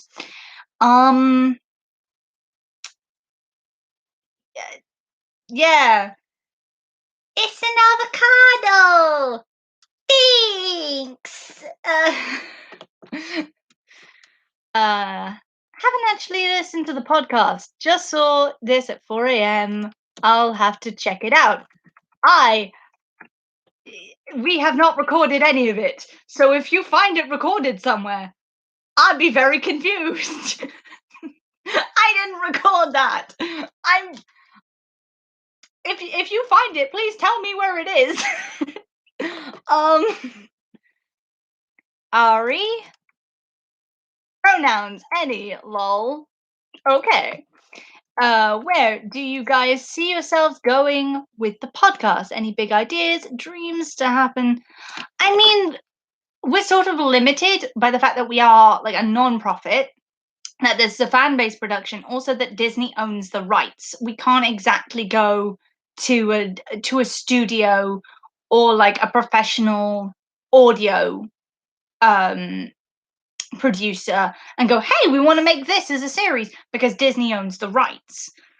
So I don't feel like this is going to be like anything big or spectacular or anything like that. I feel like it's just going to be whatever it is. And whether it does whether it does really well and like if it goes viral, that would be amazing. I feel like that would be amazing. In the same way, like a Harry Potter musical went viral and sort of became a staple of that fandom and sort of sparked a lot of people's interest in it in the Harry Potter books.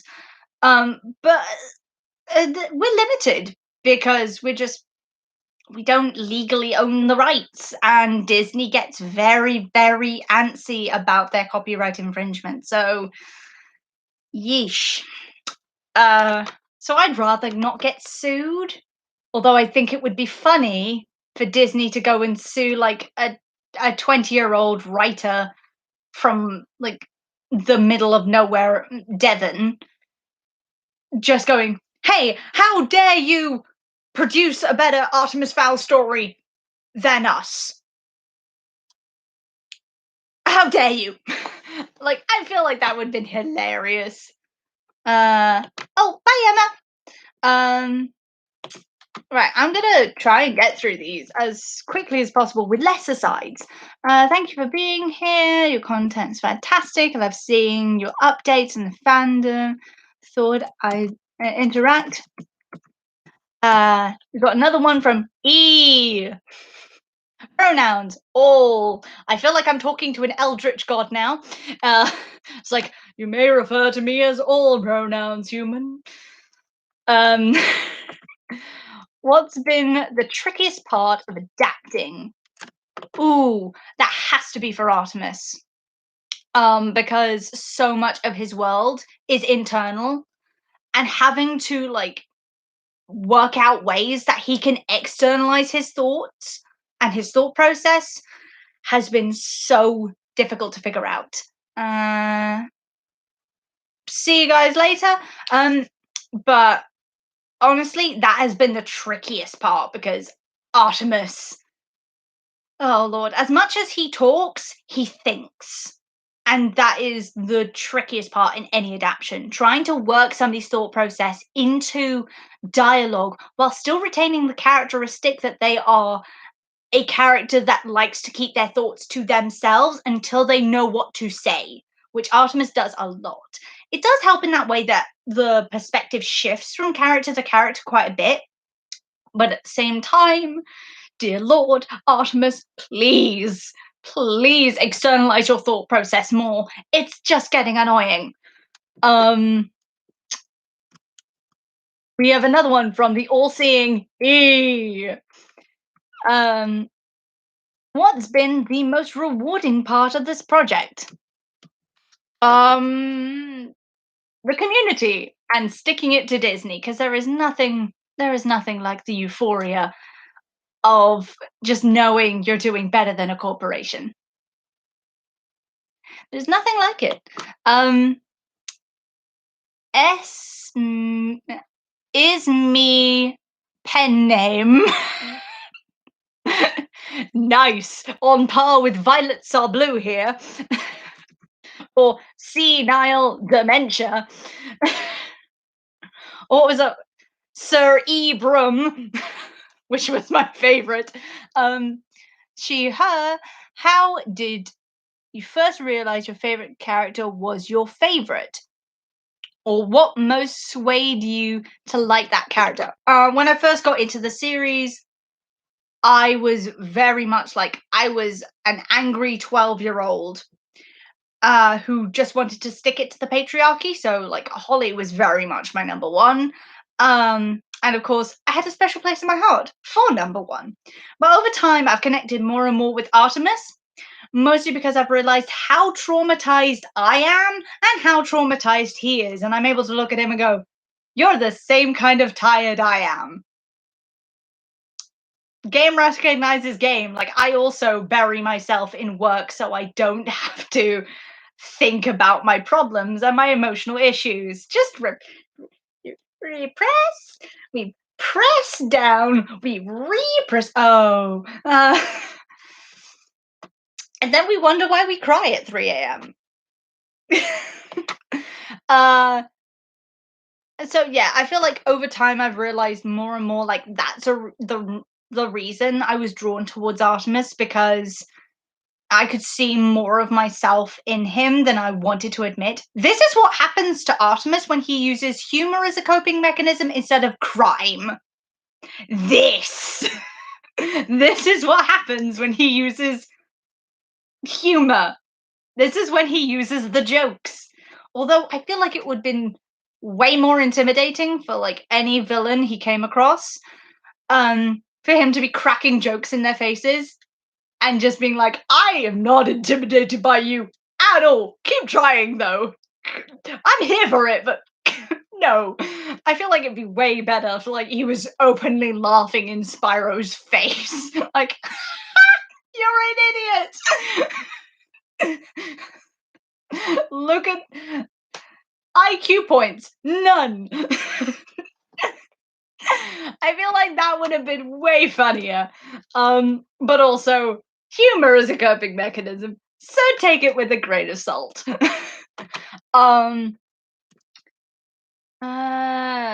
Those stars in her eyes. Hello, she, they. What writing style influenced the writing style of the podcast? Again, like there's Handmaid's Tale, which will only make sense later. Also, I'm trying to remember the books I was reading at the time I was doing the podcast. I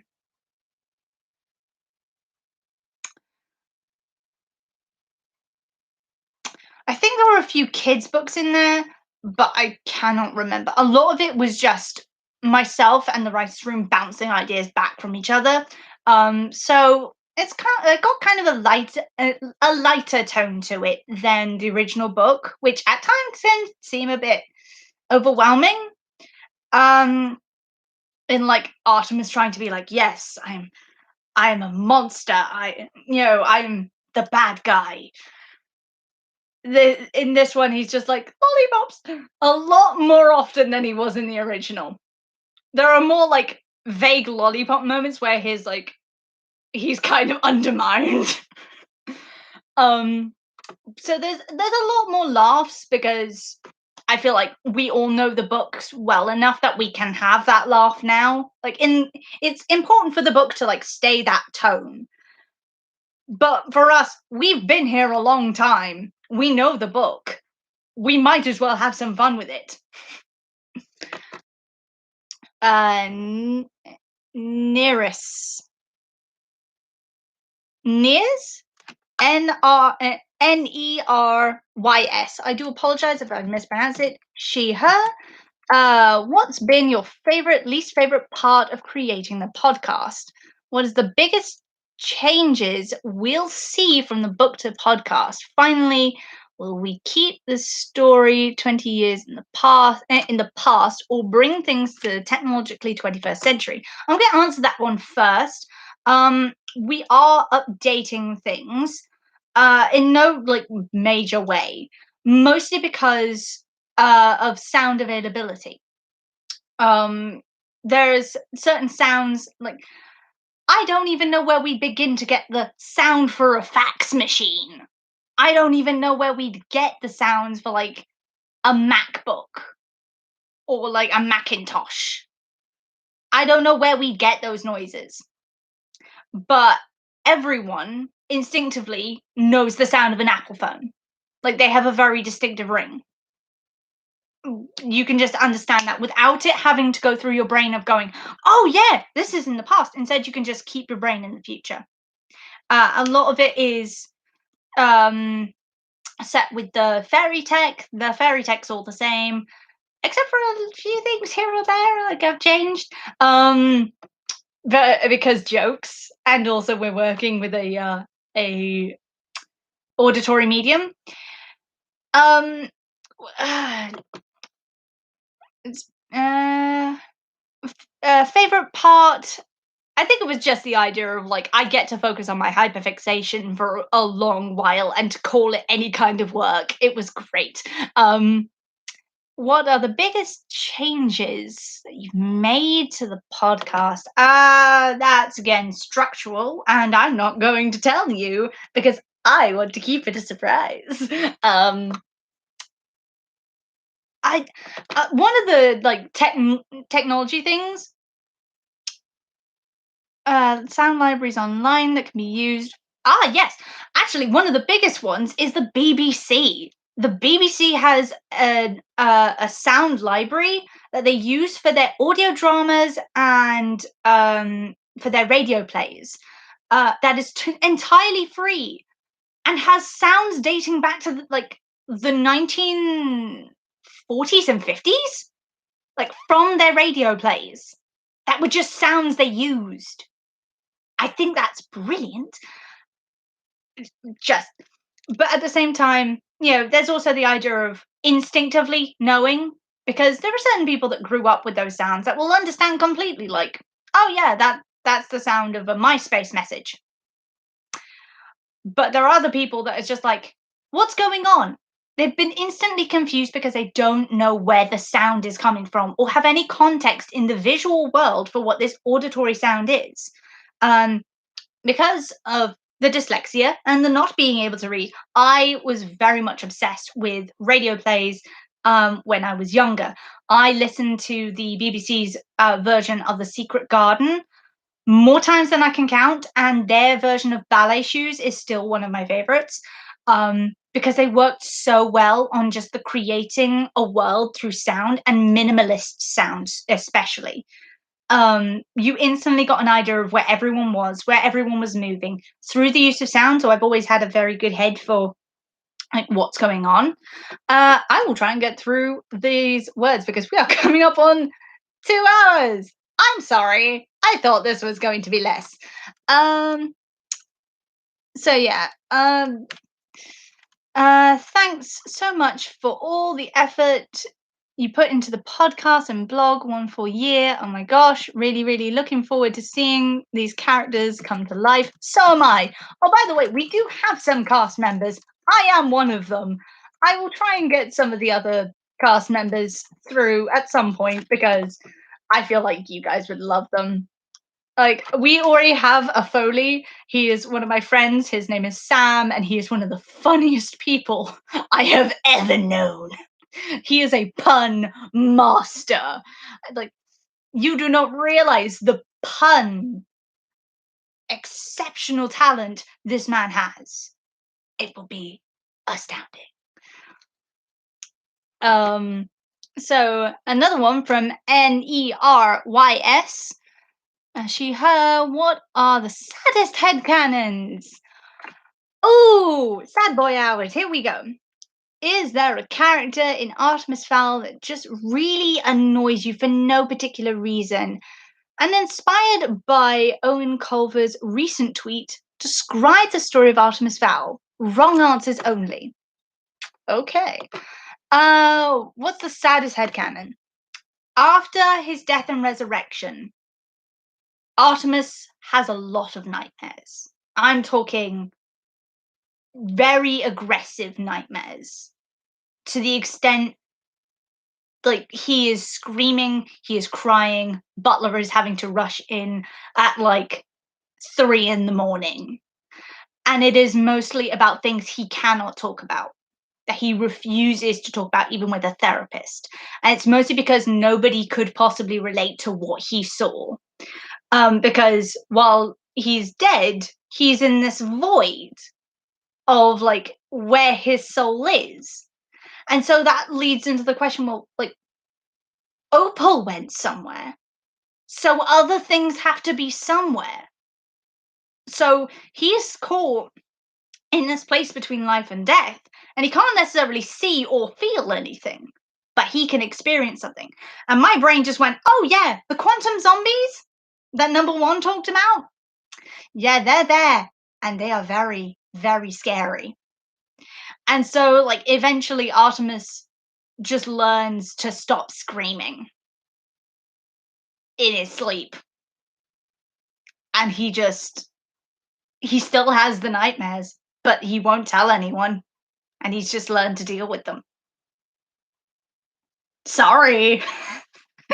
Sorry, it's a sad one. Is there a character that just annoys you? I don't feel like there's one character that in particular annoys me. I mean, there's Briar Cudgeon, and there's Oxul. I really don't like Oxul. Like, he's a bit character that I'd want to punt into the sun. Like, I'm not a violent person, and I'm like 5'3", but this little elf can go. I think he was either an elf or a gnome. Either way, this bureaucratic idiot can be punted into the sun by me anytime. But I think there are instances where I get really annoyed where, like, Root says to Holly in the first book, oh, you're dealing with Stockholm Syndrome. Don't worry, it'll go away. Sir, that's not how mental health works. Please stop. And then there's instances of Holly being like, Lily Frond, she obviously got her test scores bumped up. Or, you know, she could just be good at her job. Have you ever considered that? Holly, please. This is not how feminism works. Please. And when Artemis decides to talk down to waiters and tailors, like, I could easily smack him round the head with the children's menu going, don't do that. Because I think that would be funny, and I don't think Butler would stop me. Okay. Inspired by Eoin Colfer's latest tweet. Wrong answers only.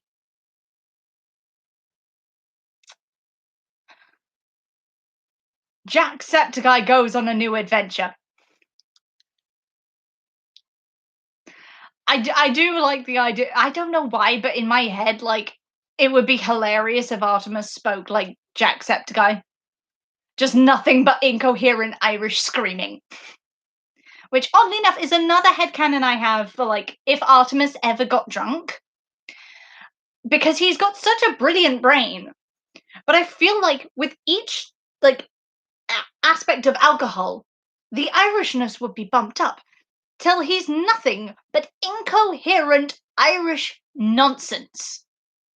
No one can understand what he's saying. Even with the gift of tongues, no one can understand what he's saying. And he's got like 7 different trains of thought that all run into a brick wall.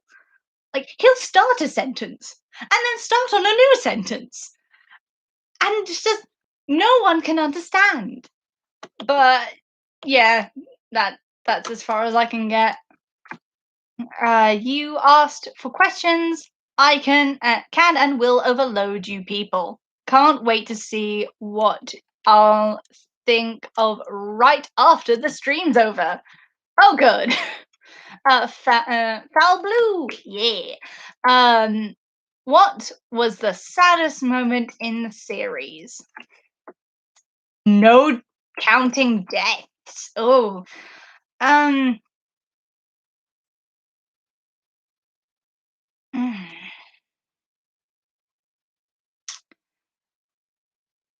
The fact that Artemis doesn't react to a lot of the emotional manipulation that he's going through from like his mother, like he just accepts that it's happening, and just like, I love you, mom. I love you. I don't like using the word mom, but you're forcing me to so I can gain your approval. I love you.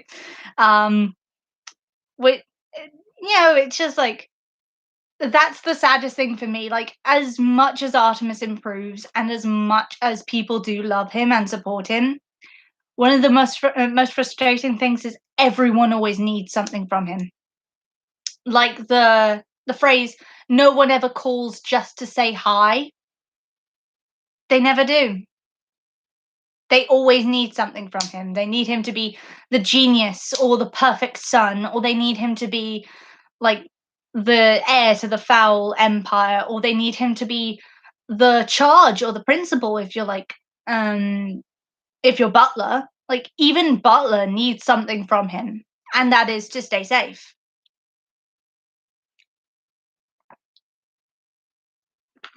So yeah, she extorted the term of endearment from me. Like, that's not okay. And she raised him knowing what her husband was doing, the emotional manipulation that Artemis was already receiving from his father to become this young adult at such a young age. Because that's how trauma works when you're young. Been there, done that, didn't like it. Yeah. To have that aspect of like, oh yeah, you were manipulated on 2 accounts, and realizing it's still going on, and yet they still cling on to this idea that, oh, we're a perfect family. Oh, the Fowls will embrace the world. You can see why he went off to Mars.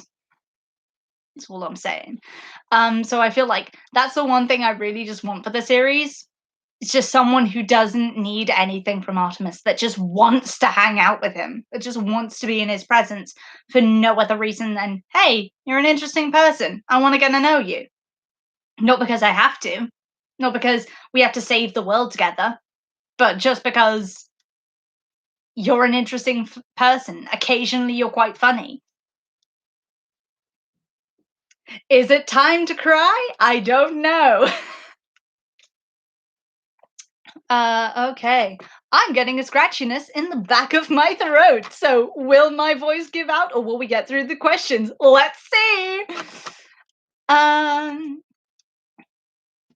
Nearest. Again, I'm sorry if I'm mispronouncing that. She heard, did you cry at any point during the Artemis Fowl series? I periodically cry through every single book. I did at the very end for obvious reasons, but I know there's only a few good candidates. There is at least one place where I cry in every single book for various reasons, good and bad. Like, In the first book, it's first of all, I cry at the part where he goes upstairs thinking his father's come back and his mother's just gone deeper into her mental health issues. And the fact that he's so numb to that, like, that makes me burst into tears every time. And you best believe when I'm recording that, I am so gonna cry. Even if it sounds like on the recording I haven't, I am gonna cry. And at the end, when his mother's okay, I mean, there's some problematic aspects of like her mental health that, depression doesn't work like that. But you know what? We'll just go with the fiction. So yeah, that's the positive crying. The point where Artemis cries in the Arctic incident, where his father's okay and he just breaks down, because you get the idea that is nearly 2 years worth of stress and tension and responsibility just falling off that child's shoulders, because that's what he is at the end of the day. He's a child going through all this trauma. And it's that empathy of like, he's finally free of it. He's finally, for the moment, free of all the things he'd been carrying around with him, like bad family heirlooms, for the past 2 years. The name, the title, the criminal mastermind status, they're all optional now. He doesn't have to do that. I mean, he'll pick it up later on because he feels like that's his job, because trauma be like that sometimes. In the Eternity Code, Butler. Also, the point where Artemis is just like, he starts talking with Holly, and like they describe his brow had no creases, like the child he might have been. Yeah, very much cry at that, especially because he's acting. He could choose to be that relaxed kid, but he can't because circumstances won't let him. Opal Deception, the I have friends, but that's for very personal reasons. And of course, I'm still not okay. I'm still not okay about Root. I'm still waiting for Owen to pull a whoopsie, he's alive, I just put him over here moment. I'm still waiting for that. It's been nearly 10 years. I'm still not okay with it. There's the Lost Colony. I cry a lot about the number one situation for very personal reasons. And Holly, just I know the deaths aren't counted, but still. And the emotional connection that they all share at the end of that book, and just, Butler, are you behind all that hair? Ah, I'm still, and Big Brother, twins. I will never get over that. Then you got the time paradox. I love you, mother. I love you more than life. I will never be okay, especially because that is Opal. He knows that is Opal, but the way it's delivered, he's spilling emotional truths that he cannot say to his actual mother, because in 10-year-old Artemis's situation, she's beginning to draw into her mental health issues. He's losing her, and he can't tell her how much he cares about her. So even though he's saying it to Opal, there's that emotional valve that he's releasing in a very vulnerable state. In the Atlantis complex, there's a lot of crying when it comes to, you know what, I relate a lot to Orion, and that's a worrying thing when one of the most relatable characters in the series is the literal embodiment of someone's mental health issues, because he's a dramatic device. But dear Lord, I just want to hug him. Um, and then there is um, yeah, there's the Last Guardian. Just the Last Guardian. Someone help me! Someone hold me! The point where Artemis stands up and goes, "I can think with my heart." I am sobbing on the floor. And branching off into the Fowl Twins, the moment Miles said in the Fowl Twins, "Ugh, Artemis is so emotional," I burst into tears and started sobbing into my copy of the book, going, "Of course he is. Thank God he is. You don't want to know that what he was before." Like like anyone could hear me. It was really, really just, oh my God. Uh, so yeah. Uh, Thank you. That line broke me. Which line? We all cried about this death. Um, so yeah, that is my various crying. Autism, high empathy levels. I am very easy to make cry. The latest thing I've been crying about was I think it was Hop a Lot. With like Artemis's grave and Butler crying. There it is. Yeah, Hop a Lot. You should not have this amount of emotional power over me. I was sobbing in my kitchen. It was not okay.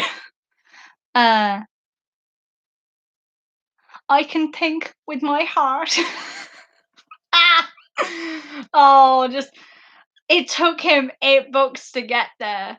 It took him 8 books to think with his EQ rather than his IQ, because they're two very different things. I think that's very interesting. Again, it's one of those background narratives you just don't think about, the fact that he is thinking more and more with his emotional intelligence rather than his intelligence, because his intelligence had been encouraged so much from a young age, but it meant that his emotional intelligence was severely underdeveloped. And that's another aspect of trauma. You find that if you're a child that's encouraged in like one particular thing, but you're disparaged in your emotional states, like you're called like too sensitive, you're called to um like the crybaby stereotype, or if your emotions just if your emotional needs aren't met, you can cut them off. And meaning a lot of people who go from those emotional trauma centers and go into emotionally healthy situations, they have a second childhood a lot of the time. Like I've personally experienced that. Like I get euphoria moments looking at children's picture books, which I had to do for part of my course when we did a semester thing on children's writing, reading, and understanding. Um, I just got so like freaking elated. And I had like this second childhood aspect of I got childish levels of happy because I was never able to enjoy those things when I was younger. So that's another headcanon I have for Artemis, where it's just like after he's like in an emotionally okay place, in the same way he had oh, what was it? He does finger painting with the twins. The fact that he finds it elating, yeah, that's trauma. That's a positive reaction there because he was never able to be a child. So I'm expecting him to have like a second childhood where he just does all the things he was never allowed to do as a child. Like, yeah, he'll still be a sooty happy boy, but he'll probably have like more connections with frivolous media, as he would probably phrase it. Like, there's references in the Eternity Code to him possibly liking Star Trek, because, yeah, Star Trek was dyslexia affects all things word based. No, Star Trek, yeah. with the "Shall I walk in or will you beam me up?" and in the Atlantis complex where he quotes Spock as a reason why he should go out and face the giant squid. You know, you don't just casually quote Spock like that. So yeah, that's another headcanon I have, that Artemis will probably have some kind of second childhood where he just embraces all the things he was never able to do. And that means, you know, healthy processing. And hopefully that means that at some point he could have a healthy emotional state, which I would love for him because he's been through an awful lot. Um, oh God, I was a broken boy and you fixed me. Thank you. I don't know why I'm saying these in the accent now, but you know what? Might as well practice. You know what, people? Send me a quote. I will try and do it in the accent. It would be better. I will be getting a proper microphone soon. So, you know what? I could do some of those incorrect quotes for Artemis. Or something. Uh, it's all fun and games. It's all lovely voiceover fun and games. Right, I'm gonna see if we've got things. Oh, we have reached the end of the questions that were sent in. We made it! Amazing. Does anybody have any questions or any quotes? Any things they'd like to say? Or should we all just pack it up and go to bed?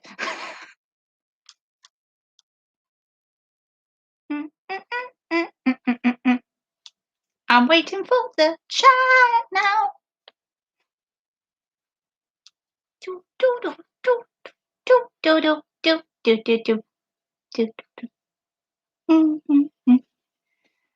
This one fantastic stream. I will take that as a I need to go to sleep. Frankly, it is time in the morning here. It is literally like 10 minutes past midnight here. Fantastic.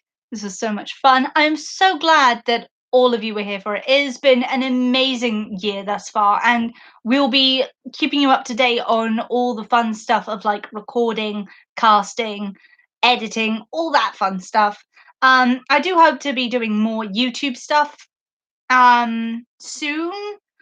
It's still difficult because I don't have a camera. I kept having to borrow my housemates. But you know what? We'll work it out. It's only 7. It's midnight here. Time differences are fun. You're doing God's work and Disney's. Heaven knows they wouldn't do it. I'm like that. We're like that kid in the class project, which was like I did all the work and somebody else decided to do the presentation. So, and I ask your feelings about Orion, or is it too late? I feel like he could have been presented better. I feel like he's not a very he's not a very good reflection of what DID is actually like. Because there's a lot more research been done in the last 10 years that yeah, there's a lot more research done on it. I would definitely, if anybody's interested in that aspect of Orion being an alter, or as most people would think of it, an alter personality, check out Dissociated. They are a channel all about dissociative identity disorder, which is like when the mind creates alter personalities or alters as a means of processing trauma, which is essentially where the idea of Orion comes from.